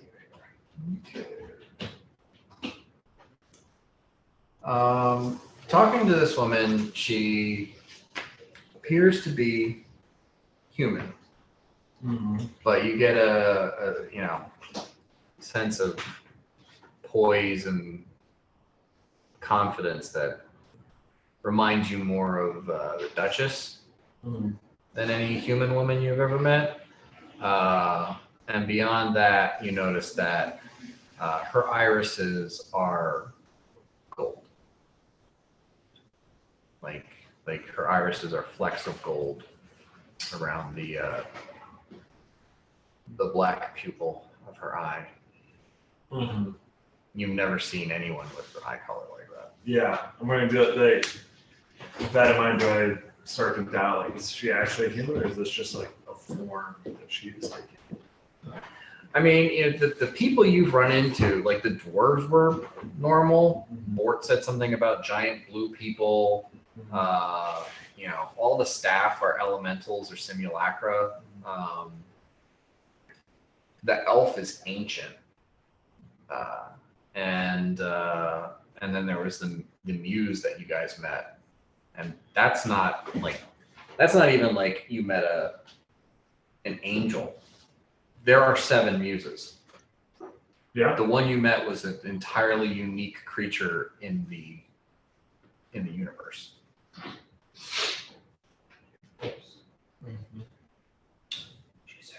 Yeah.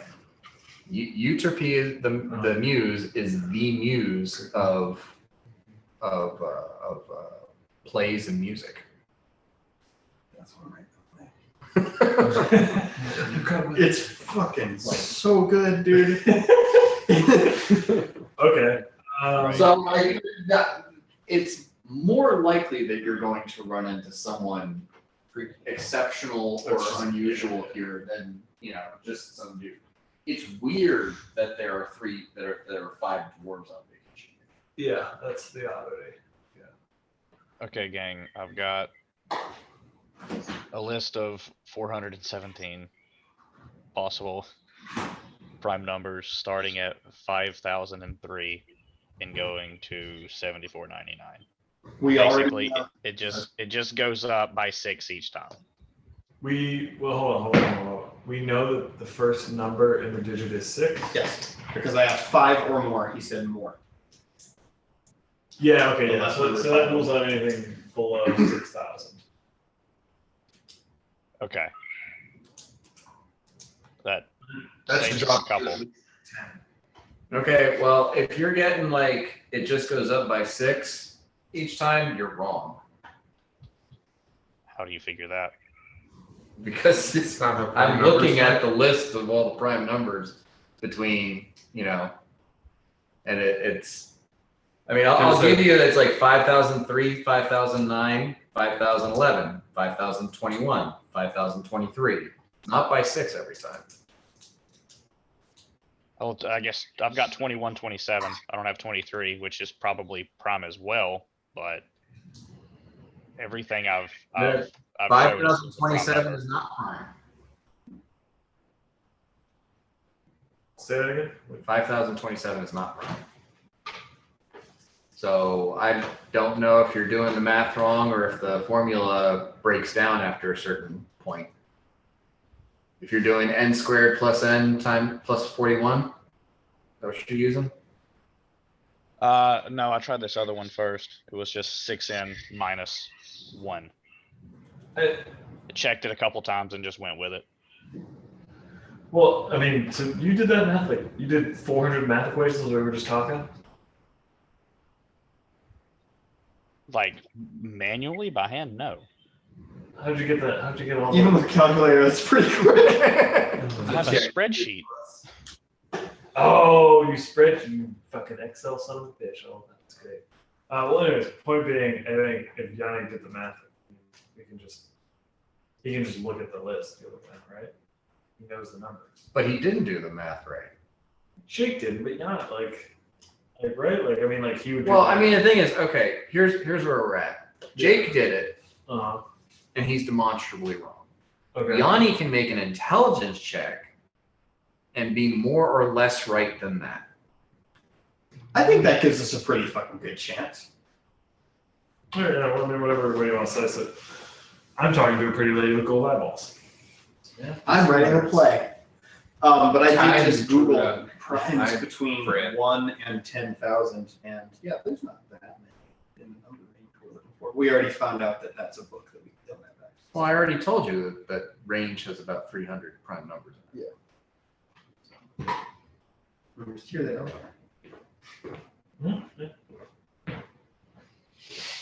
I mean, it's still a matter of,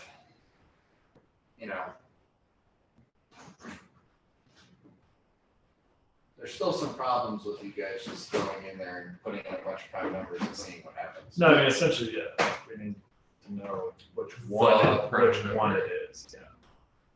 Yeah, 'cause some of those items might be kind of crazy. There might be some sort of like interdimensional trigger, that will alert someone that we're in here trying these things, even though that it's not the space itself, it's not magical. There might be some sort of like mechanical tell that is like tethered to a room that does allow magic. Or maybe it just makes a fart noise. Yeah. Or it triggers a trap, and it's a non-magical trap. It just fireballs you or hits you with fucking drow poison. Well, or, I don't know. Whatever the case. We need a number. I talked to the lady with the pretty eyeballs, and I tell her I have something corporeal, but it has the capacity to save. And I pause for a long time, and I just look at her, and I really emphatically just say, everyone. I genuinely means that.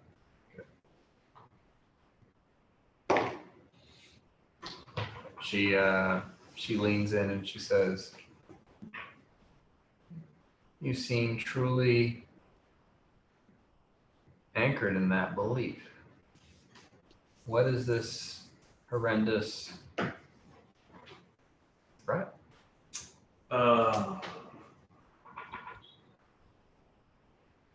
I pause for a moment because I'm wondering, like, is this just going to be another person who's like, I don't care what happens on the material plane, and I just say, fuck it, whatever, in my head, and I tell her, like, the Tarask is returned. It's been gone 10,000 or so years, whatever. Over 50,000. Over 50,000 years. Okay. And with the way it is, it will be awake for many, many years and likely destroy most of the life on Algidor. Algidor. God fucking damn it. All right, yeah. But yeah, I tell her that. Like, Super short. everyone on this planet is a material planet. So you're telling her that, and you have never seen anyone scrutinize someone the way she's scrutinizing you, aside from Yanni in a fight. Like the way Yanni reads people like a book, reads monsters and understands that's the way she's staring you down. Okay. Not in a like in a wholly interested and entirely focused way. Not in any negative or overbearing. I got that. Yeah. That's bullshit. Exploit weakness. And she says, Tyrannus. And she puts the Payana book back on the shelf and actually jumps off of the walkway and clears the distance to the center area where the card catalog is, and there's a desk and stuff. Every time I'm in this fucking library, someone just jumps. And like she's just like got this regal sort of like stately noble, and the way she does it, it just seems so effortless, and it doesn't break that sort of poise that she's holding. And she, goes through the card catalog like she's done it 1,000 times, and for all you know, she has. She finds what she's looking for. She hops back over to you, and she says, "There's a book on that creature, but it's 3 levels up." Okay. And she like puts her hand under one of the plates on the back of your armor, and she says, "If you don't mind." Nope. And she picks you up like you don't weigh anything, and just like climbs up the ladders to get to the 3rd floor up, and sets you down and goes over. And this is insane. You weigh nearly 300 pounds with all the shit that you're carrying. Yeah. And she just moved you like you were a loaf of bread. But she goes over, pulls out a book, and starts flipping through it. And as reading through it, you get the impression that she's not like looking for a page, that she's reading a page, at a glance. And she says, after getting through several pages, Tarask was in the Duskbringer? I nod solemnly. The Duskbringer has returned? Landed in the south pole of the planet. I talk however many days ago before I came here. I've been here all that time.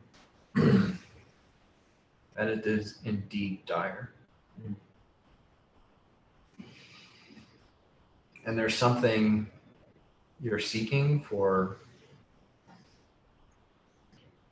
Yeah, there's a list of objects that we know will bring the Tarask back into balance and order the way it should be, not destroy it, just bring it back to order. And one of them, we believe, is here in this resort, in a vault. Oh, the vault. Oh, you know it.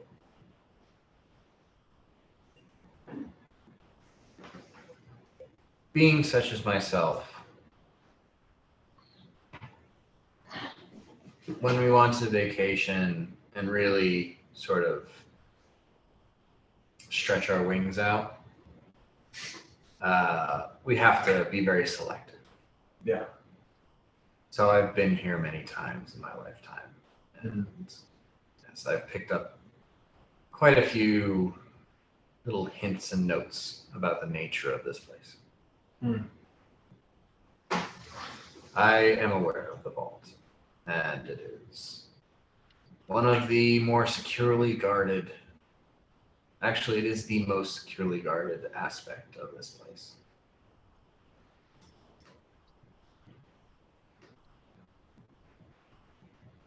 But there are some of the simulacra here who, over the decades and over the millennia, have developed their own sort of morality, and sense of duty. And some of them are more fixated on the rules that they were created, and others are more attuned with other aspects of Delnod, his desires, as opposed to his structures.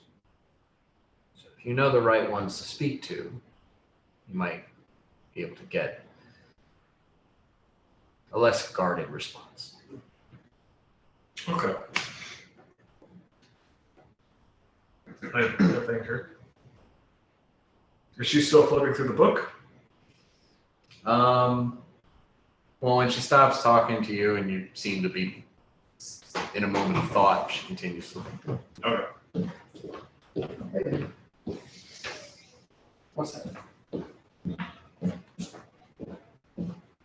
Okay.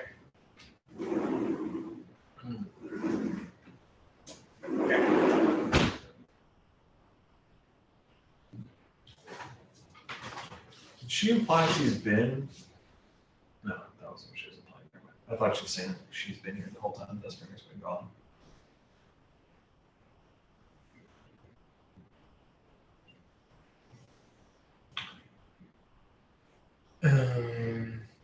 So she's suggesting that you selectively cast Simulacras. Uh-huh. Which I'm trying to think of like which ones we talked to seemed cool. The one I ran into was weird, but didn't seem overtly hostile. Alan? That one I think was called Odds. Odd. Odd. Yeah. He never introduced himself. I say Yeah. odd, but you, yeah. There was another. Oh, the obviously the guy at the door was. The concierge seemed, very unhelpful. Yeah. The guy who was Alan in the menagerie. Yeah.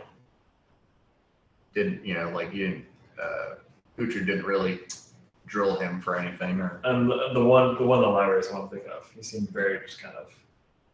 the director was kind of a dick. Yes. The one in the library, the custodian, he was pretty chill. It seemed like he was just doing the job. Okay. Even the rude ones we can maybe find the right way to talk to them.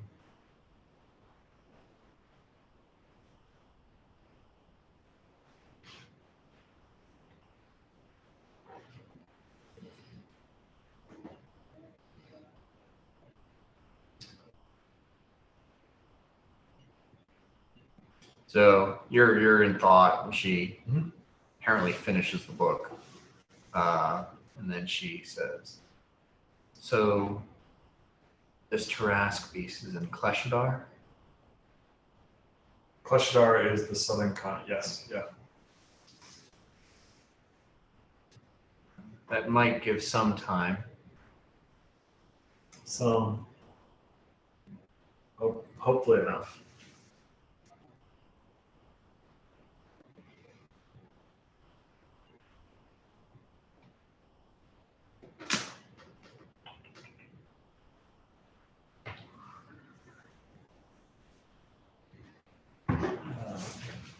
Dale is the custodian.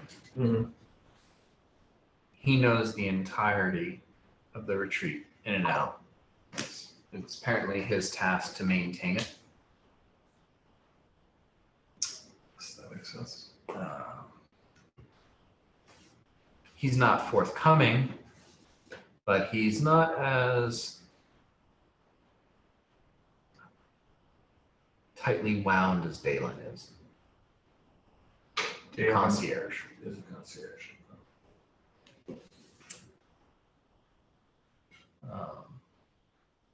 You might find Lenny in the garden. Mm-hmm. He's very friendly, though I don't know if he's privy to much information outside the garden apiary. Mm-hmm.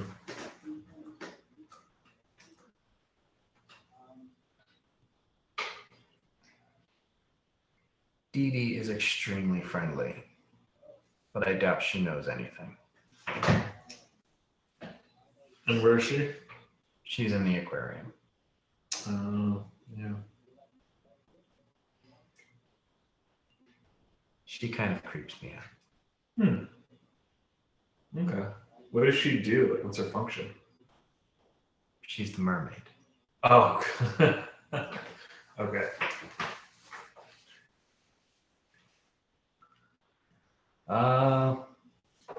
Odd is also a bit creepy, but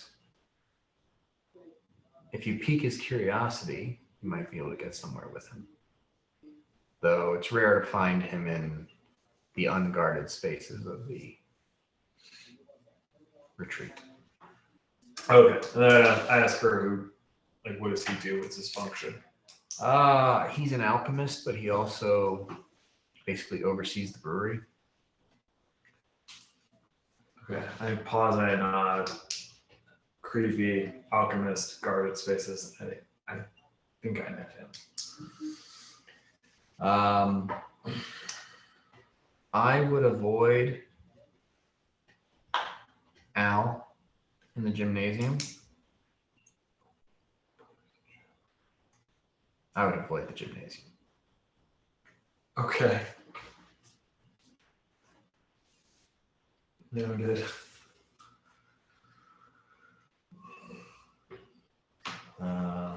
But I know there are a few more simulacra, but I don't know them very well.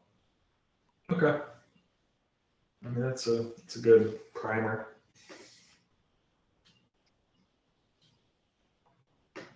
Telepathically, I tell you, I say, if you see one of the simulacra come into the brewery, I think his name might be Odd, and he might be helpful to us. Just put the beat out. Okay.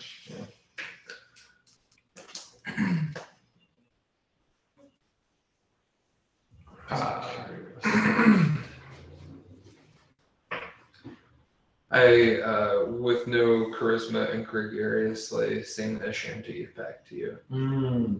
Like toneless, like like atonally and arrhythmically. Like Literally the worst way to do the a shanty. worst way to do a Yeah. shanty. Like Heavily dependent on those things. Yeah, you hear this and you kind of look around, and there is indeed a simulacra in the brewery. I assume Uhtred got the message as well. I tap Uhtred on the shoulder and I say, "Hey, that's the guy Mirak was talking about. Let's go ask him." Let's go.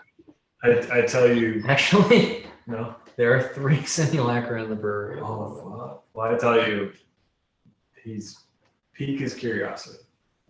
Which one is he? They all fucking look the same, board. Okay. Right? They all look kind of. I mean, They all have the same features, Yeah. but they do their hair differently. They wear different clothing. Well, I saw this one, so I could probably give like a decent description of the one I'm interested in. So he gives you a description.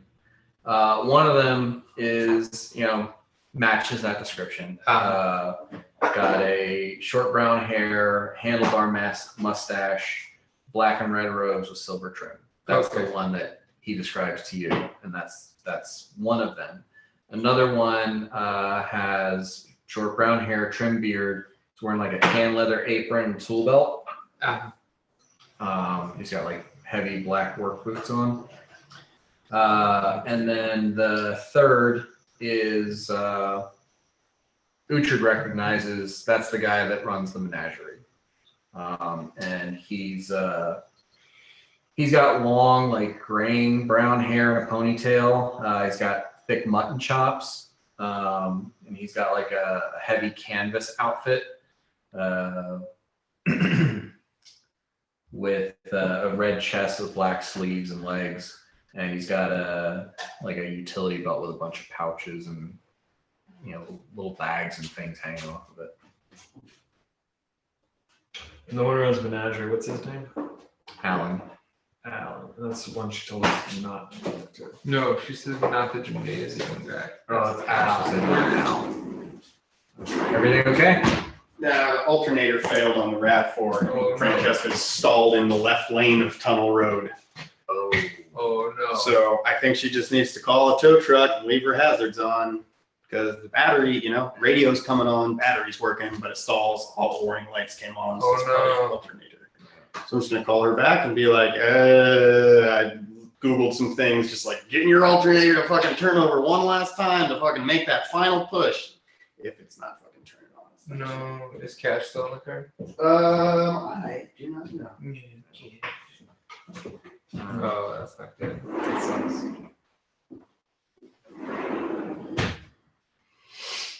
Yeah. So yeah, in the brewery you see 3 of the simulacra. The handyman one is talking to the one that Mirok described to you, and the one that Uhtred has recognized from the menagerie is not really involved. He's just kind of like in the vicinity, drinking a mug of something. Not really participating, just kind of like standing there. You get the impression like he's here to drink, Mm-hmm. and The other 2 are here to chat. the other 2 are here to deal with something. And he's just kind of like hanging out to see what they're talking about, but not really participating. Uhtred, we gotta go talk to these guys. Did you get that description, Iraq? The one with the handlebar mustache. You can talk to any of them. I think they all could be useful. I think all 3 of these aren't bad ones that we don't want to talk to. Yeah.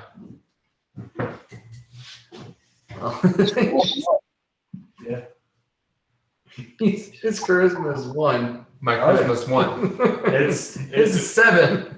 It's Uhtred. Uhtred's got to talk to him. Yeah, Talk to him. So Well, I know Glenn has been tuned in. He's listened to everything we've been talking about, so he knows exactly what he needs to ask.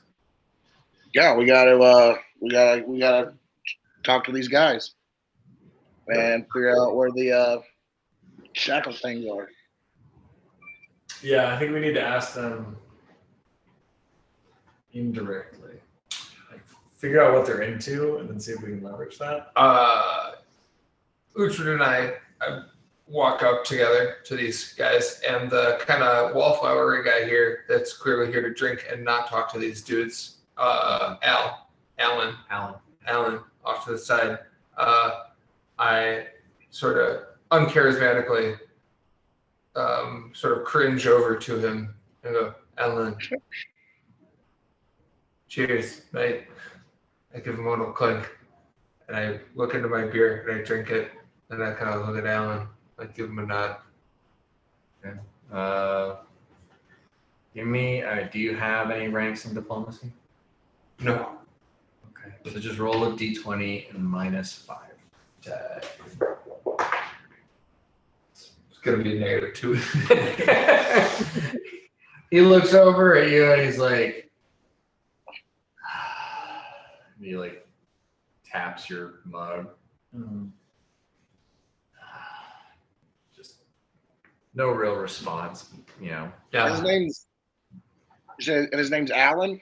Well, this is the guy that the wallflower of their trio. Like, there's 2 guys that are here to like clearly talk about some shit, and then one Right. guy begrudgingly you're getting. I mean, you hammered. get over there and Uh-huh. you hear the one talking, like the one in the robes talking to the one in like the handyman outfit.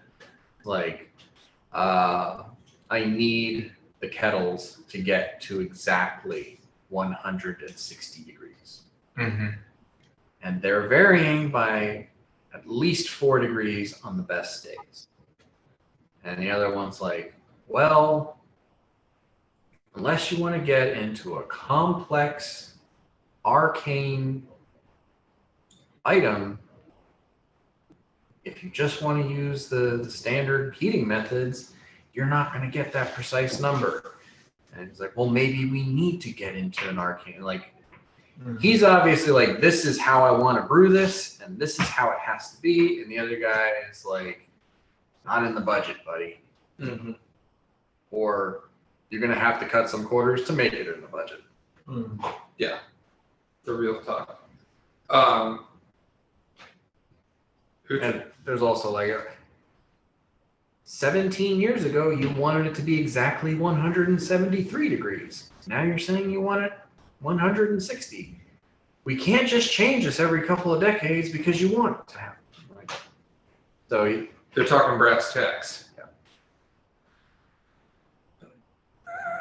I mean, Uhtred, it's you, baby.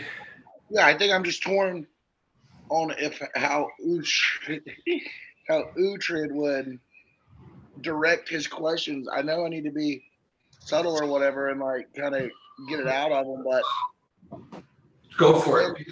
But Glenn knows that. Uhtred, I feel like, would take a different approach. But I go up to the Uhtred goes up to the gentleman and with his cask of ale, cheers, friends. May I buy you a round of ale?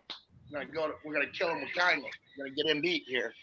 The one in the robe looks at the other, looks at the handyman guy, and looks back at you and says, "You may buy a round from us.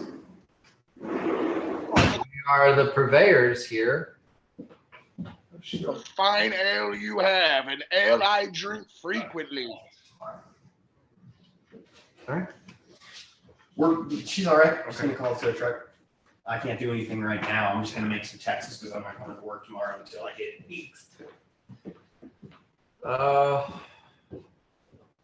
Well, I'm pleased that you enjoy our fine beverages. Let me ask, how long have you been brewing ale? Sorry, what was that? How long How have you long have you been brewing ale? Oh, he looks at looks at you and says, what day is it today?" I've been on quite a bender for a few years myself. Lost track of time. The custodian says,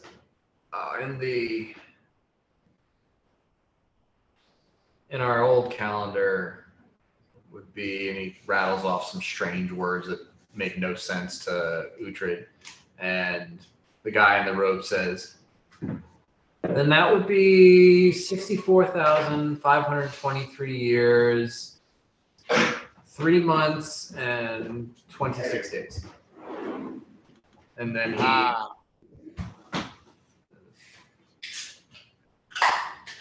that's a while. 18 hours. I want to do.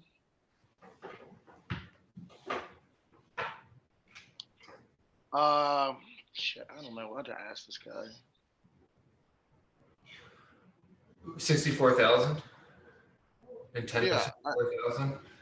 But at hearing that large number, Bort sort of staggers into the crowd, into this conversation from talking to Alan, and I've mostly just been grunting at Alan. And I say, "Oh, 64,000. That's like 14,000 more than 50,000. You ever heard of a Tarrasque before?"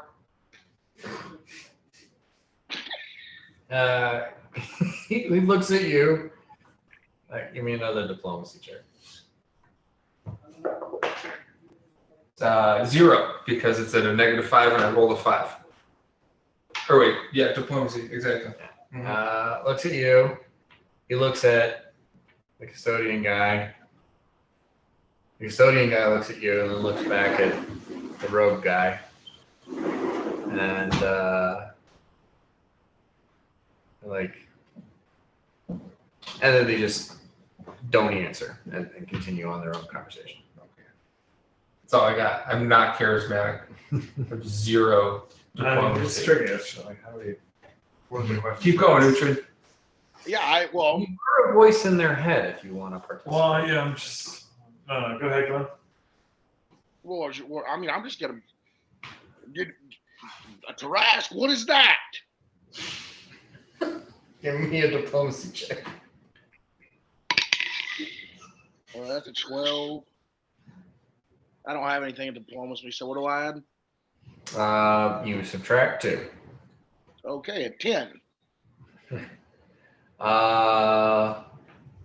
The guy in the robes looks at you and says, "It's a very dangerous beast, but it's been dealt with. Don't worry about it." That's an interesting. But if one had not been dealt with, how would one deal with it? A diplomacy as well. They so the one in the robes looks at the custodian and then looks back at you and says,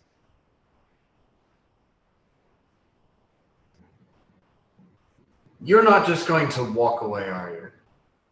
Oh, I am Uhtred, son of Uhtred Houndson. I walk from no one. History lessons are not something that I generally offer. But if you're willing to make it worth my while and pay 100 gold pieces for my time, I will enlighten you.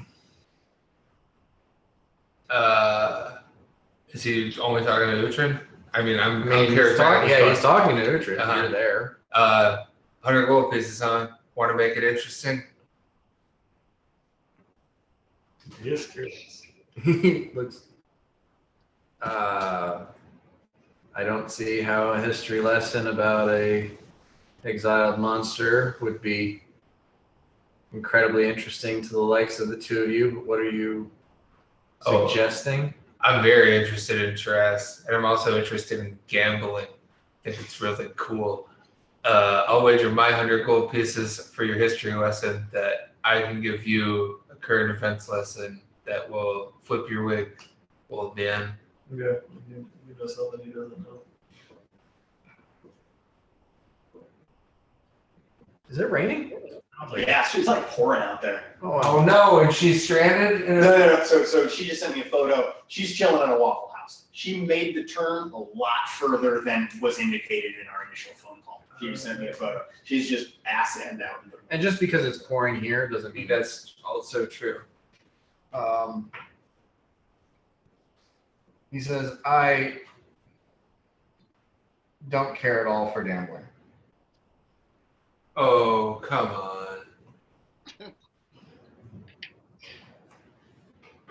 If you're not interested, I do have other things that I need to take care of. We're...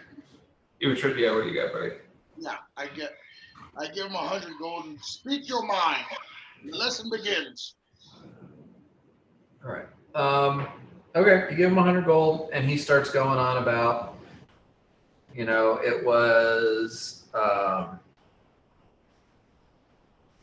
about 5,000 or 53,272 years ago. There was a grand effort made to capture the Tarask, imprison it, and send it off into deep space in such a way so that it couldn't threaten the lands anymore.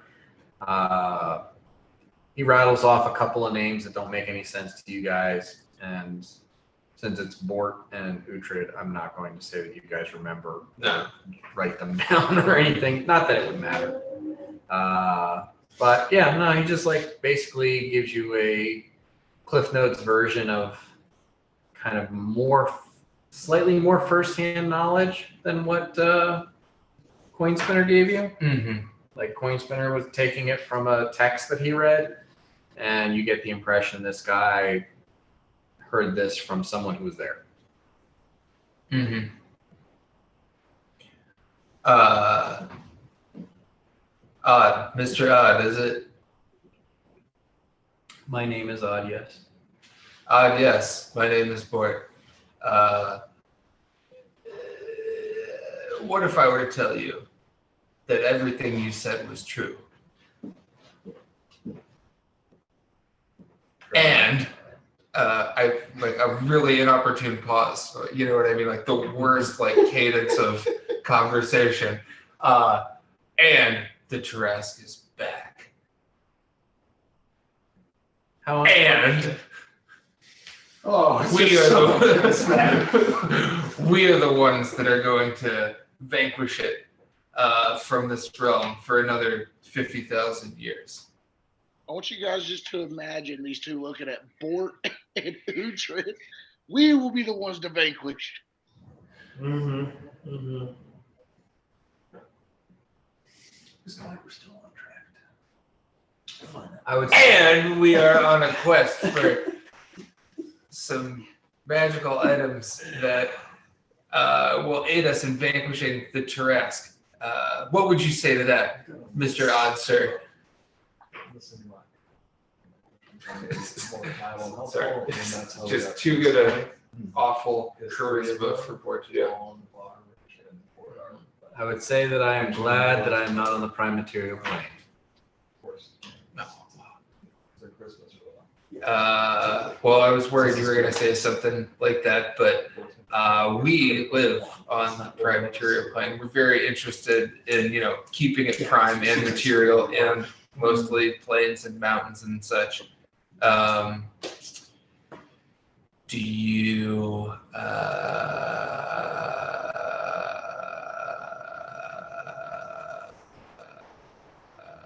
Ford, how's it going? it's not great. Do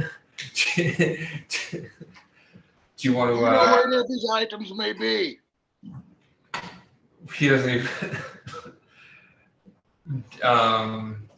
Do you want to help us? Hmm? He looks at the two of you and he says, "Are you friends with another dwarf in adamantine armor?" Yes. It's a new day for orcs and dwarves. I don't know if you've heard, sir. Yeah, I'm really good friends. I'm not picking up on any of the subtext of what he's saying. I'm really good friends with this really great dwarf who wears adamantine armor all the time. He looked at the custodian guy who's looking at the two of you guys and, seems to be kind of pondering in thought. But Odd looks at the two of you and goes, "I see." And he casts a spell and taps his chest and he disappears. I say, detect magic out loud to detect what spell he casts, but I don't have detect magic, and it doesn't do anything. Yeah. The custodian guy says he cast banishment on himself. What's banishment? Oh, that's what the dude did. The simulacra banished on himself. Did he banish himself to a different plane? Dude, I don't know. I don't know spell. I say that out loud. Did he banish himself to a different plane? I asked the guy, the handyman. And at this point, the handyman guy is just like, he's leaving. He's like walking out. Yeah. And he just calls back and says, "Yep." I turned to Alan and I said, "Alan." My old pal, Alan. Having watched all that, is Alan still there? Alan's getting hammered, dude. Alan's there. He's drinking whatever he's drinking.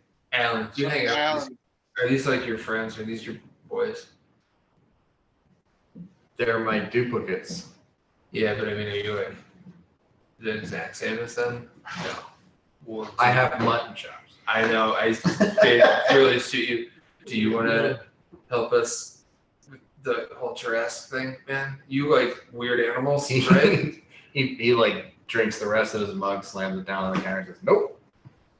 Damn it. Is he walking away too?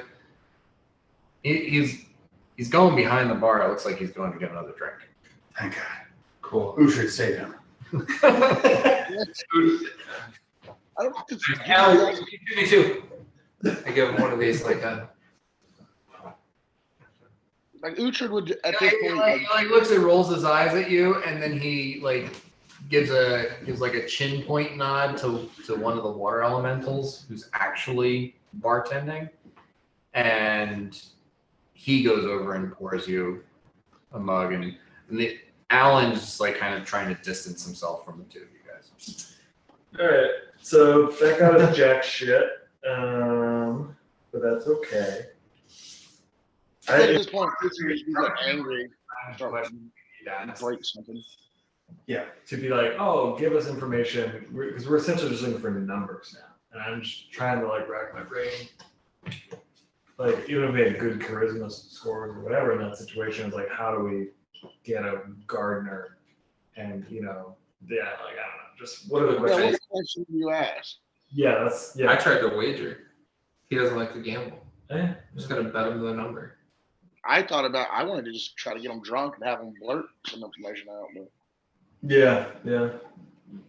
Not bad ideas. kind of seem like assholes. The thing is, these things are simulacra, which means there's something a cross between like a construct and an illusion. Mm-hmm. So they're not real people. Yeah. They exist in the confines of the shard of this dude's personality that was put into him. Jake had a Yanni question.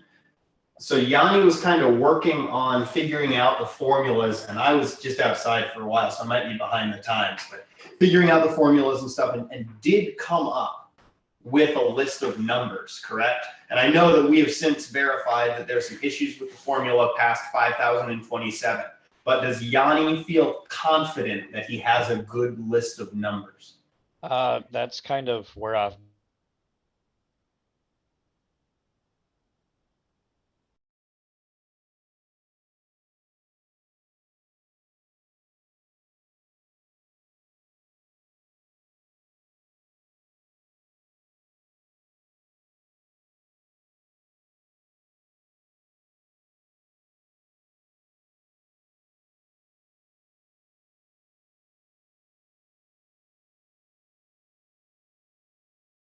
we are back. This meeting is being recorded. There we go. It's showing you guys as muted. If you can hear me. Y'all are muted. Yeah, it's showing like the mute icon. I think Dan's gonna have to do some wizardry. There we go. Can you hear me now? Yes, sir.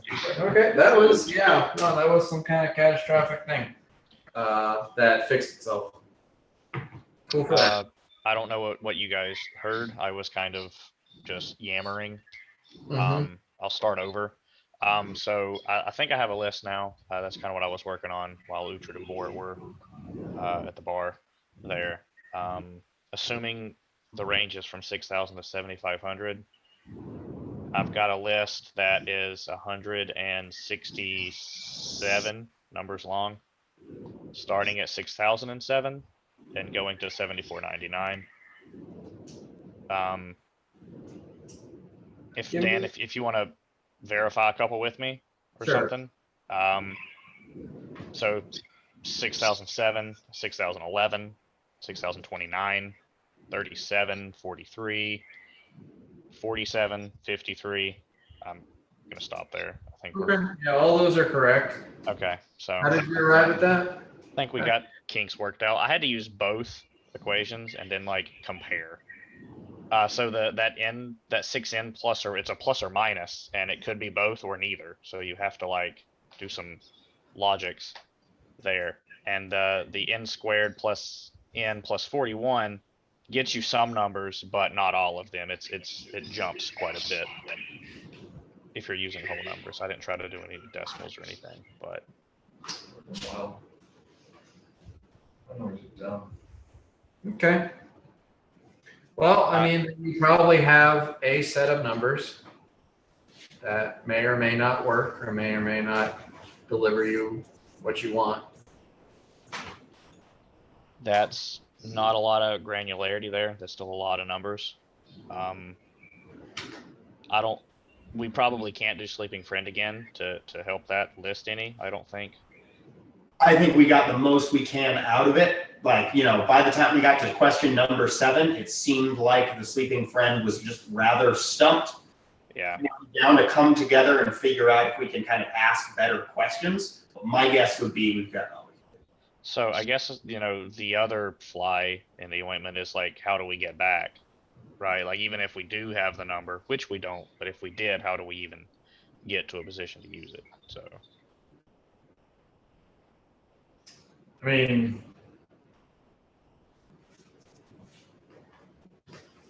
let's talk about teleport. You can't teleport into that place. You can Well, the doorway outside of the room was just a portal. Yeah. And so, I mean, Mirax thinks maybe the room he was in was pretty close, just because it was a room that looked super off limits. But we know that the groundskeeper guy knows the layout the best. The fucking alchemist is really curious, so I mean, he found me like super deep in there and wasn't like pissed. Yeah. You know, even He after. banished himself. Yeah, I mean, he's probably just fucking back in there where he was, which makes sense because that was on a different plane than where that room we met him was. So, I mean, you hit the nail on the head. Most of the retreat is on the astral plane. They were all created in the simulacrum laboratory, which is on the ethereal plane. Mhm. Hence, they are native ethereal residents. Mhm. Banishment just sends them home. Okay, yeah, so he's back in that room. Cool. If they cast banishment on you, it would send you back to the prime material. Yeah.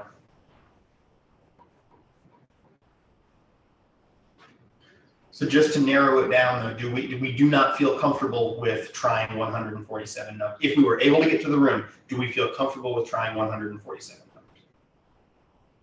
I mean, the only thing I can think of that we can do out here, besides, you know, like maybe get some help from the simulacra, which I don't know.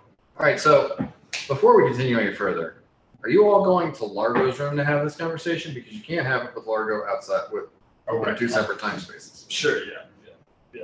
And that number's, it's 167 different combinations, Largo. Which, I mean, I guess it shouldn't be trapped, but like, I mean, that's gonna take a hot minute, right, to do that. But nothing's really coming to mind of how to I will say fine-tune that anymore. For certain that non-prime numbers are all trapped. Yeah. You have no idea whether or not any of the prime numbers are trapped. Okay. You just certain the non-prime numbers are. The only thing I can do is just checking those prime numbers against like books in the library. Like, okay, where's the thing where maybe there's a passage about him using the bracers or amount of bracers, like some amount of powerful magic. Does that number? Hey, Dan, when I was looking at the catalog of the library, was there any sort of like, were the books numbered like numerically any sort that where we could, you know, use this prime number list to try to find a book that corresponded, you know, to an adventure about an item, you know, any kind of. They weren't really. There wasn't a number organization. There was a category and then a subcategory, and then in some instances it went to alphabetical. But it wasn't a Dewey Decimal System. There wasn't, you know, really a number system attached to it. Definitely not a number system with like that, you know, 6,000 places or something. Okay. Oh, also, I would have left the library, so I've excused myself from Damara. Thanked her for her time, and also indicated that I was very honored to meet one of her kind that is so ancient and noble. Because I don't think she's a dragon. Then I go back to Largo's room. She nods and she says, I'm going to speak to some of the other guests about the situation, if you don't mind me sharing the information you gave me. No, That's fine. Thanks for asking. She could be an advocate, and if she gets someone who knows the answer to our question on our side, it could just be easy as asking the right person. So like you said, we don't want to go chasing our tail, but I think we just got a warning from the DM that it might be that some prime numbers still do trigger traps. So it sounds like we should cross the idea of just guessing with a specific subset of numbers. We should cross that off the list. Got it. Okay. Yeah. If we could get that down to where we've got 10 numbers, you know, maybe. But like, I mean, 167 is just ridiculous. Like, I mean, that's A lot of numbers. I mean, if we could guarantee none of them are trapped, we know that the time dilation is crazy in that room, so we could try it. But given that some of them are trapped, let's Well, no, the vault was, you know, as far as you know, ran on normal time. I will never mind that.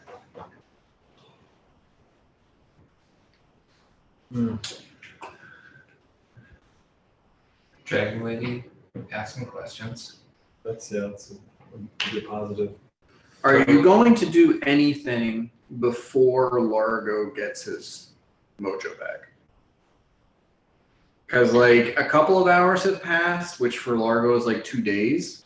He's still got 5 more to kill before his gear re-energizes. what is it going to take to get Bort his mojo back? Is that something we can look into? One spell from Mirok will fix him. Yep. I do that spell. Teal. Yeah, I do that. I just while I'm in there, Dan, will you allow me to make, because I, Trevor, am pretty stumped as to the best way that we can go about finding this number. Can Largo make a couple of intelligence checks while he's in there writing his play to see if we can get some Deus Ex Machina hints? I'm gonna. I mean, I'll say that your best bet as an arcanist of a sword and hanging out with the mages at the college and, you know, the other people that you kind of rubbed elbows with, your best bet would be if you could somehow figure out like some hard aspect of Delanod's psychology, that there might be something within the set of prime numbers that's important to him, that he might have coded the stuff that he, because you're thinking, you know, okay, he's an incredibly powerful guy and he's got this super vault with, well, but there's still like almost 1,500 prime numbers in the set of 10,000. That there are 1,500 really powerful items that he's hiding in the vault seems like a stretch. Yeah. So you'd think that either a bunch of those are empty slots or traps, and there's probably still a much smaller set that are actual things that he is that he has designated as this is what he's storing. Okay. So, like, you'd have to know something about him personally, you know, some secret of his psychology, history, whatever, that would then give you an idea of, okay, these are the prime numbers. He would specifically go for this set in this range, or he would only use every 100th prime number or something like that. Okay. Read all the biographies of Delanod we can find. Or ask one of the simulacra, like, ooh, can you? I don't know.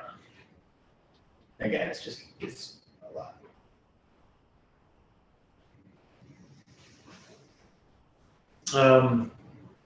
During that time, Largo's doing that, I would maybe track down Dale, the custodian, and just offer, you know, hey, it seems like you got a lot of work on your hands. I'm here for a while. You know, I healed the floor, or fixed the floor earlier. If there were some odd jobs around the place, I'd be happy to help, but I get turned around pretty easily. If there's a map, that would help me out. All right, so you go looking for Dale, and You end up talking to one of the earth elementals who's kind of guarded up in the foyer.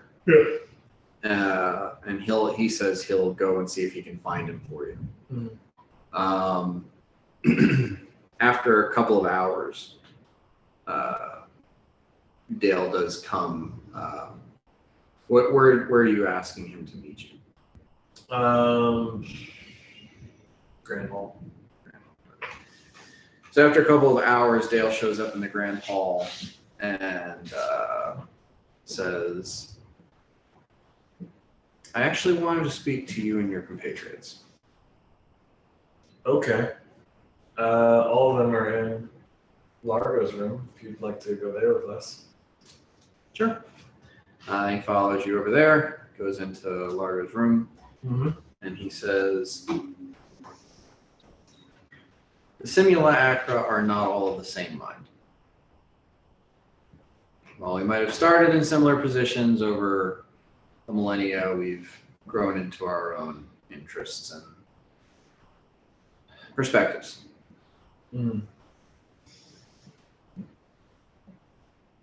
There are some of us who would think that Delanad would be in favor of what you're trying to accomplish.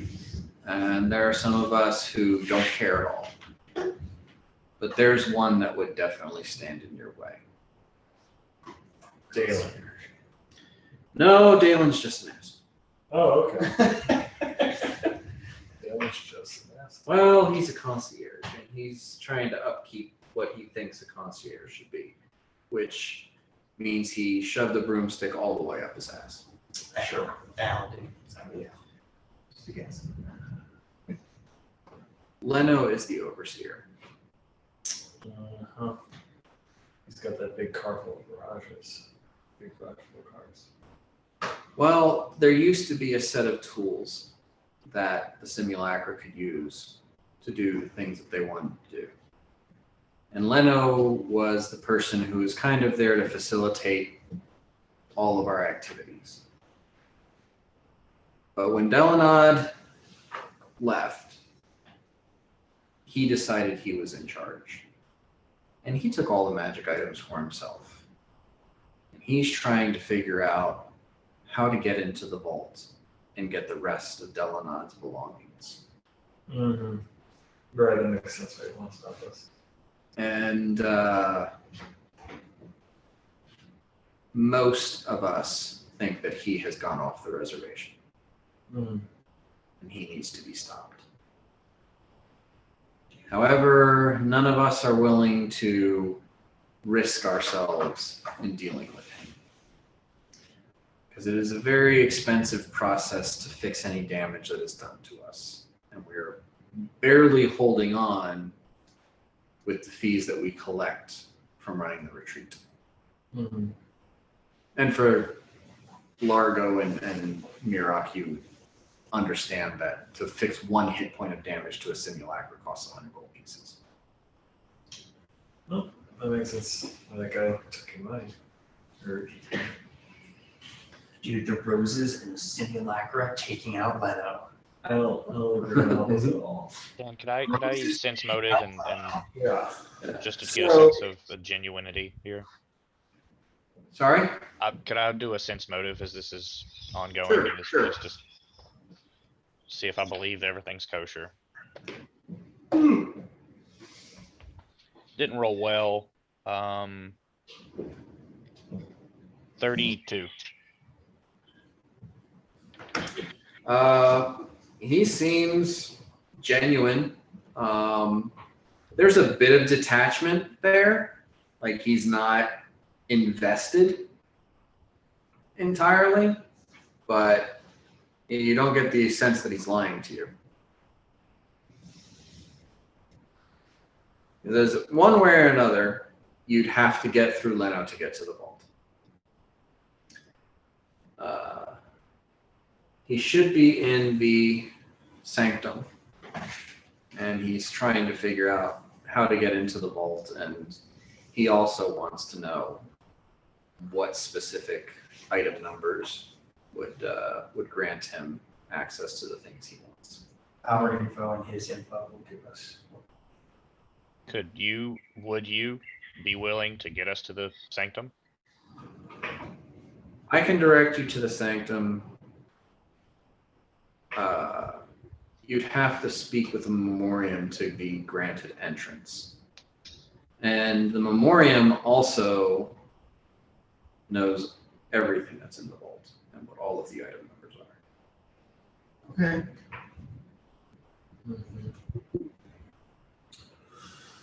Okay. So, if this is a path you want to take, then I can set you down that road. Leno is about almost exactly the same as the rest of us, though he does have greater support, and he is in command of all of the elementals and golems within the retreat.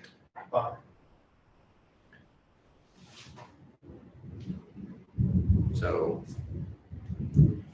you have your work cut out for you. But if you intend to defeat the Tarask, then this should not be quite as great a challenge as that. So So maybe a consider it a test. combat. Maybe a little bit like fucking montage in Largo's room. And then fucking emerge prepared. Yeah.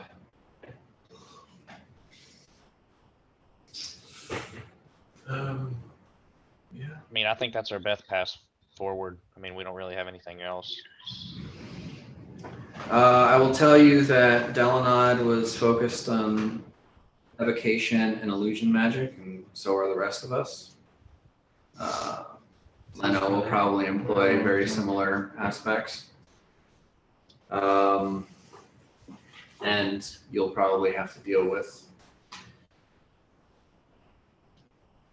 the elementals are troublesome, but probably not too much of a challenge for you, though swarms of them would be difficult. And aside from the mithril golem, I don't think any of the other golems will pose much. Perhaps the iron golem. And what are their greatest weaknesses?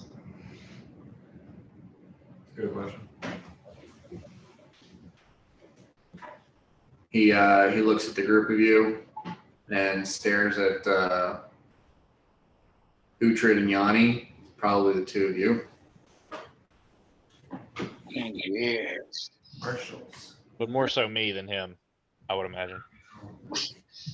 Whatever helps you sleep at night.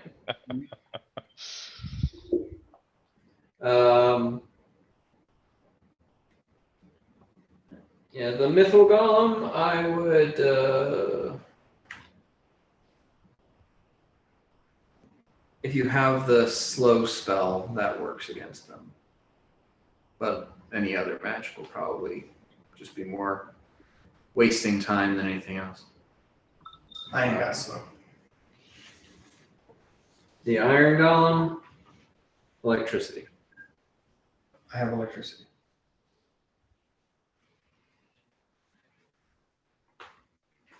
Okay.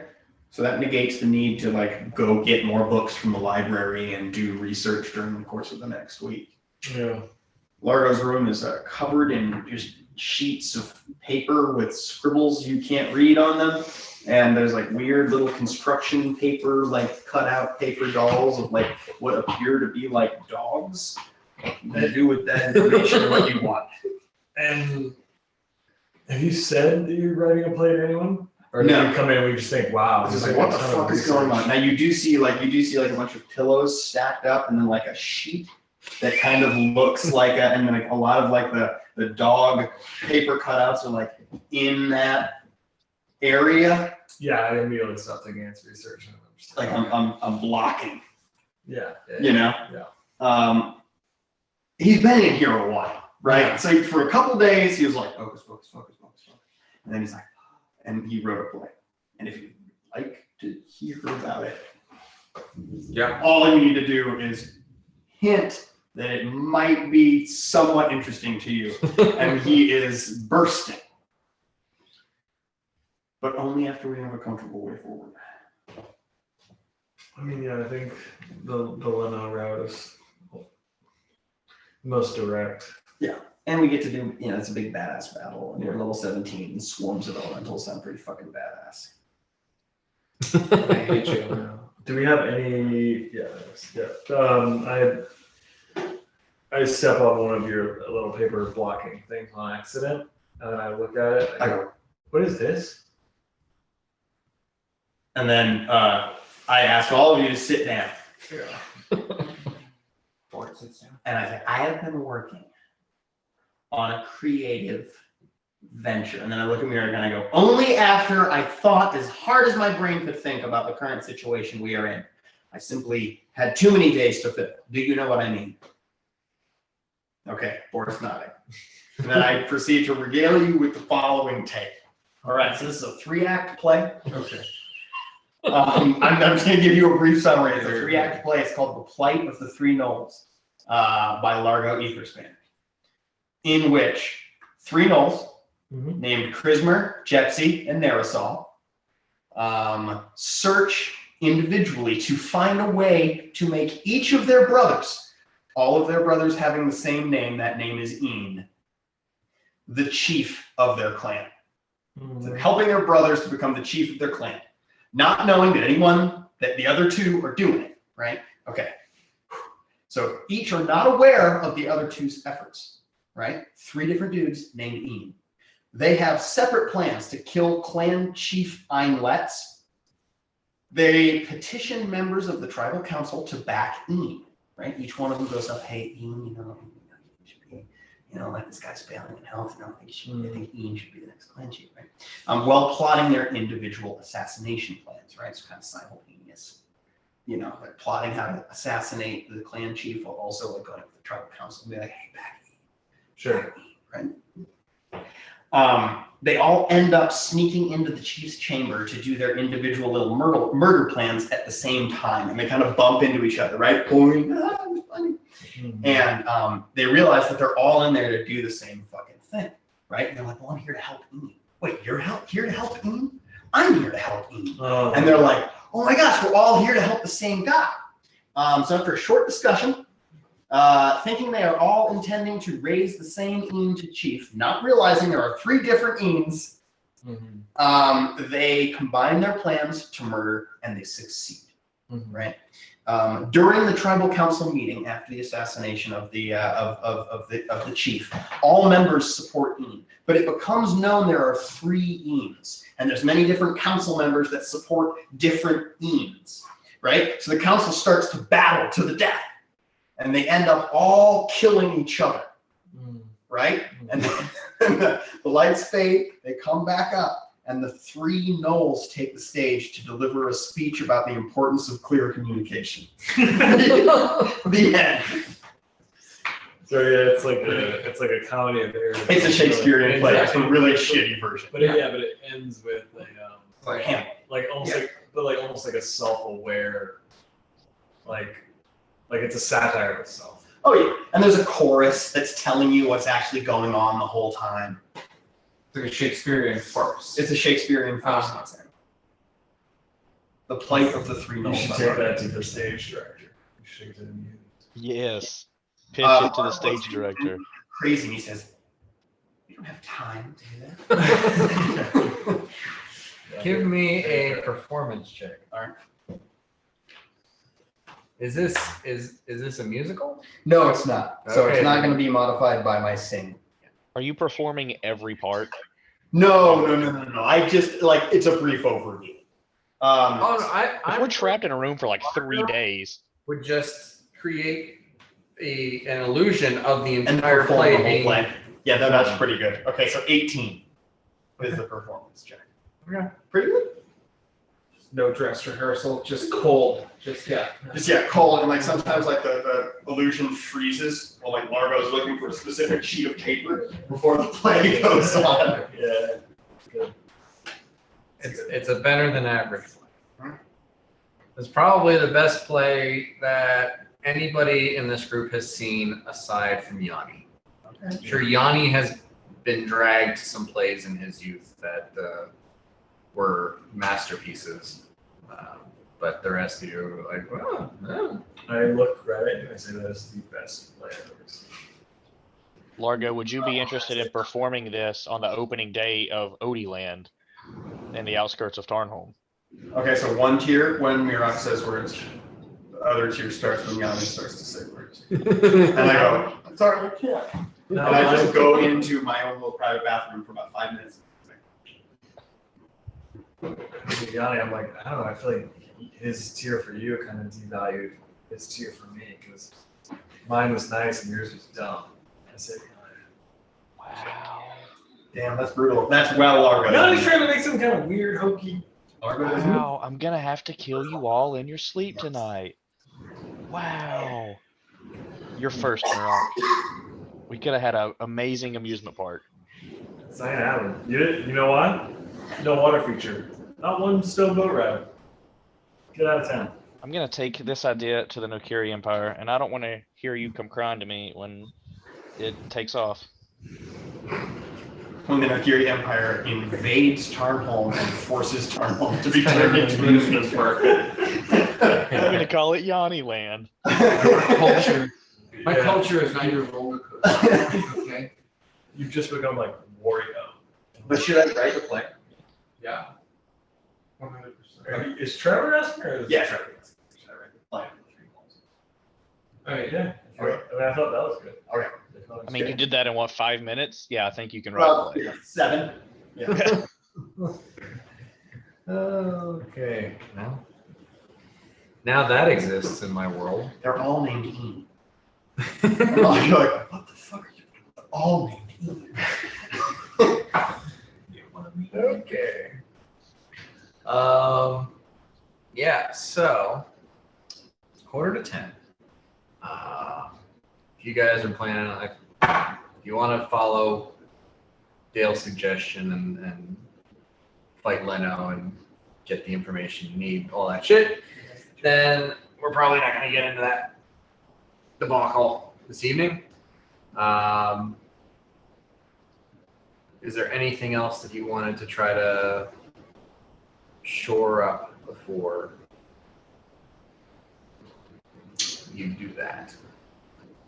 I think we need to work together to make some costumes for the null play. Mm-hmm. Board has his charisma back, right? So now it's just a matter of waiting for Largo to be okay with his magical items. Yep, and we'll probably make a couple days. Yeah, I mean, like in Largo's suite, probably another like 2.5 days. Outside, 6-7 hours. So, I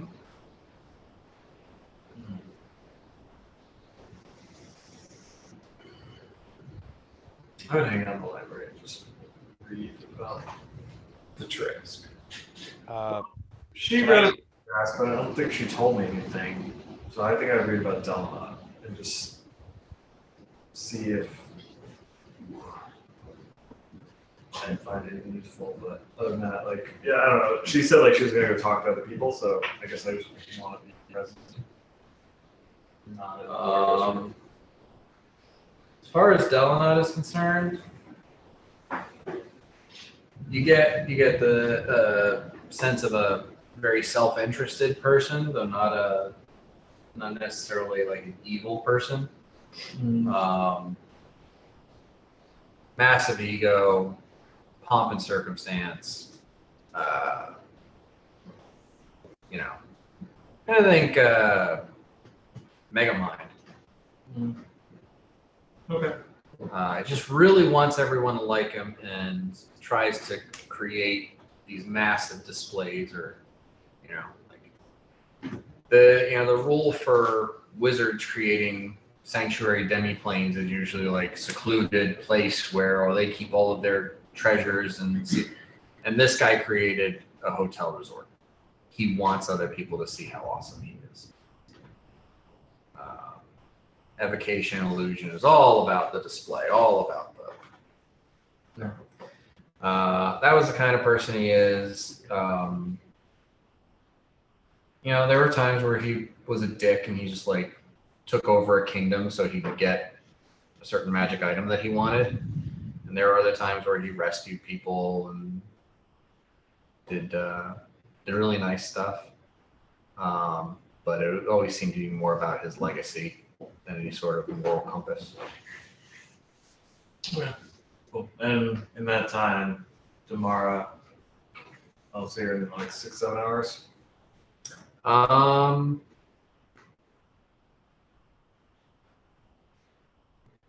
While you're in the library, you do see her come in and she speaks with the Elven Man for a little bit.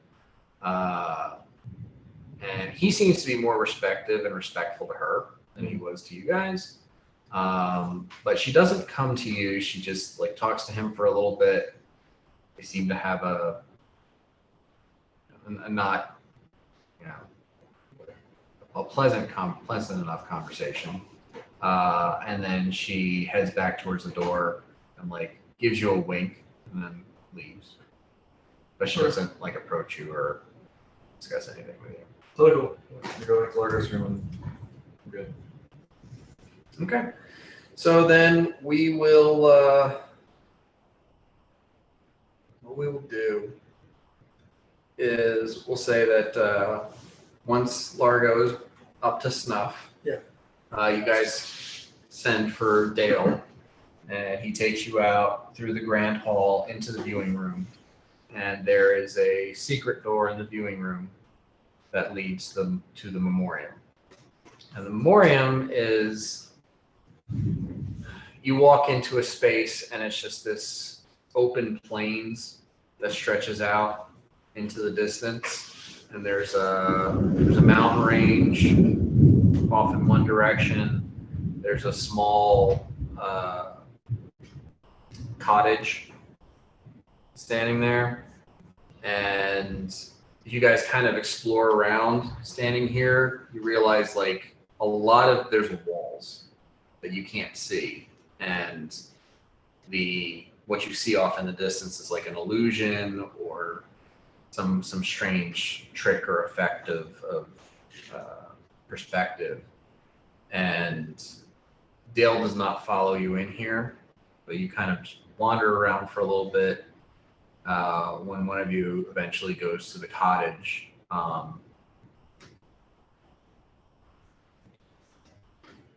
as you approach a man that looks more exactly to Delanod that you saw in the paintings in the Grand Hall, comes out and says, "So you are the roses are red. And you seek the bands of resonance, or the resonance bands."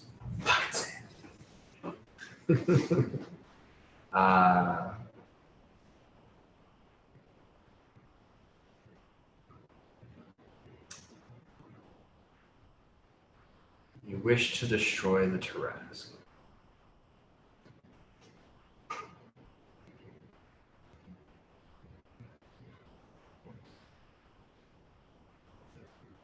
Very well. Bands of residence are stored in chamber 6277.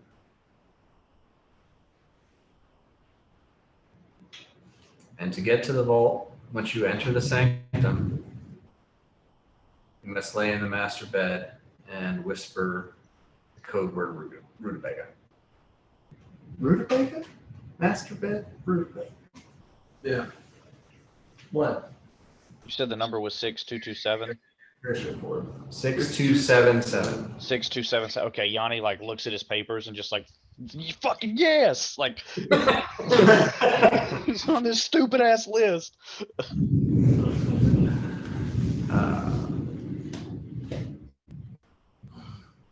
But Leno is in your way.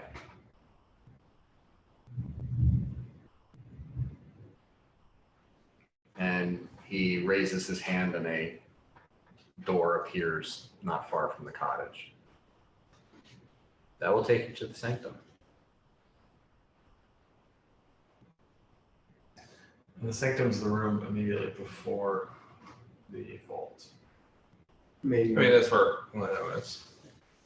Is it before the master bedroom? Like, so we can't get to the master bedroom without getting The master bedroom. It's in the sanctum. Okay. Okay. I see. So this is like the point of no return, right? Like we need to buff, we need to walk through. Yeah, Yeah, that's a good point. I will assume that in the buffing that Largo probably casts detect magic. Yeah. And you do realize like this is a hallucinatory terrain that's been permanencyed. The one that you're talking to is a permanent major or illusion, but it also has a majestic image spell cast on it. Okay. And you know that majestic image is something that allows the caster to possess an image of himself and speak through it. Yeah. So Though it is it's a programmed illusion and it's got majestic image. Either it's programmed so complexly Yeah. that it can deliver this image information to you, or somehow, some way, Delanod is still around and he's talking to you through this image. It's got to be the second one. But then you wonder, like, okay, well, why? Well, I mean, the thing is, you don't know how powerful the magic he used to be able to make. He could have put a bit of his mind. Like, it's a toss up because you just don't comprehend the level of power that his magic used to. So it's a mystery. It's a mystery. Is he still around?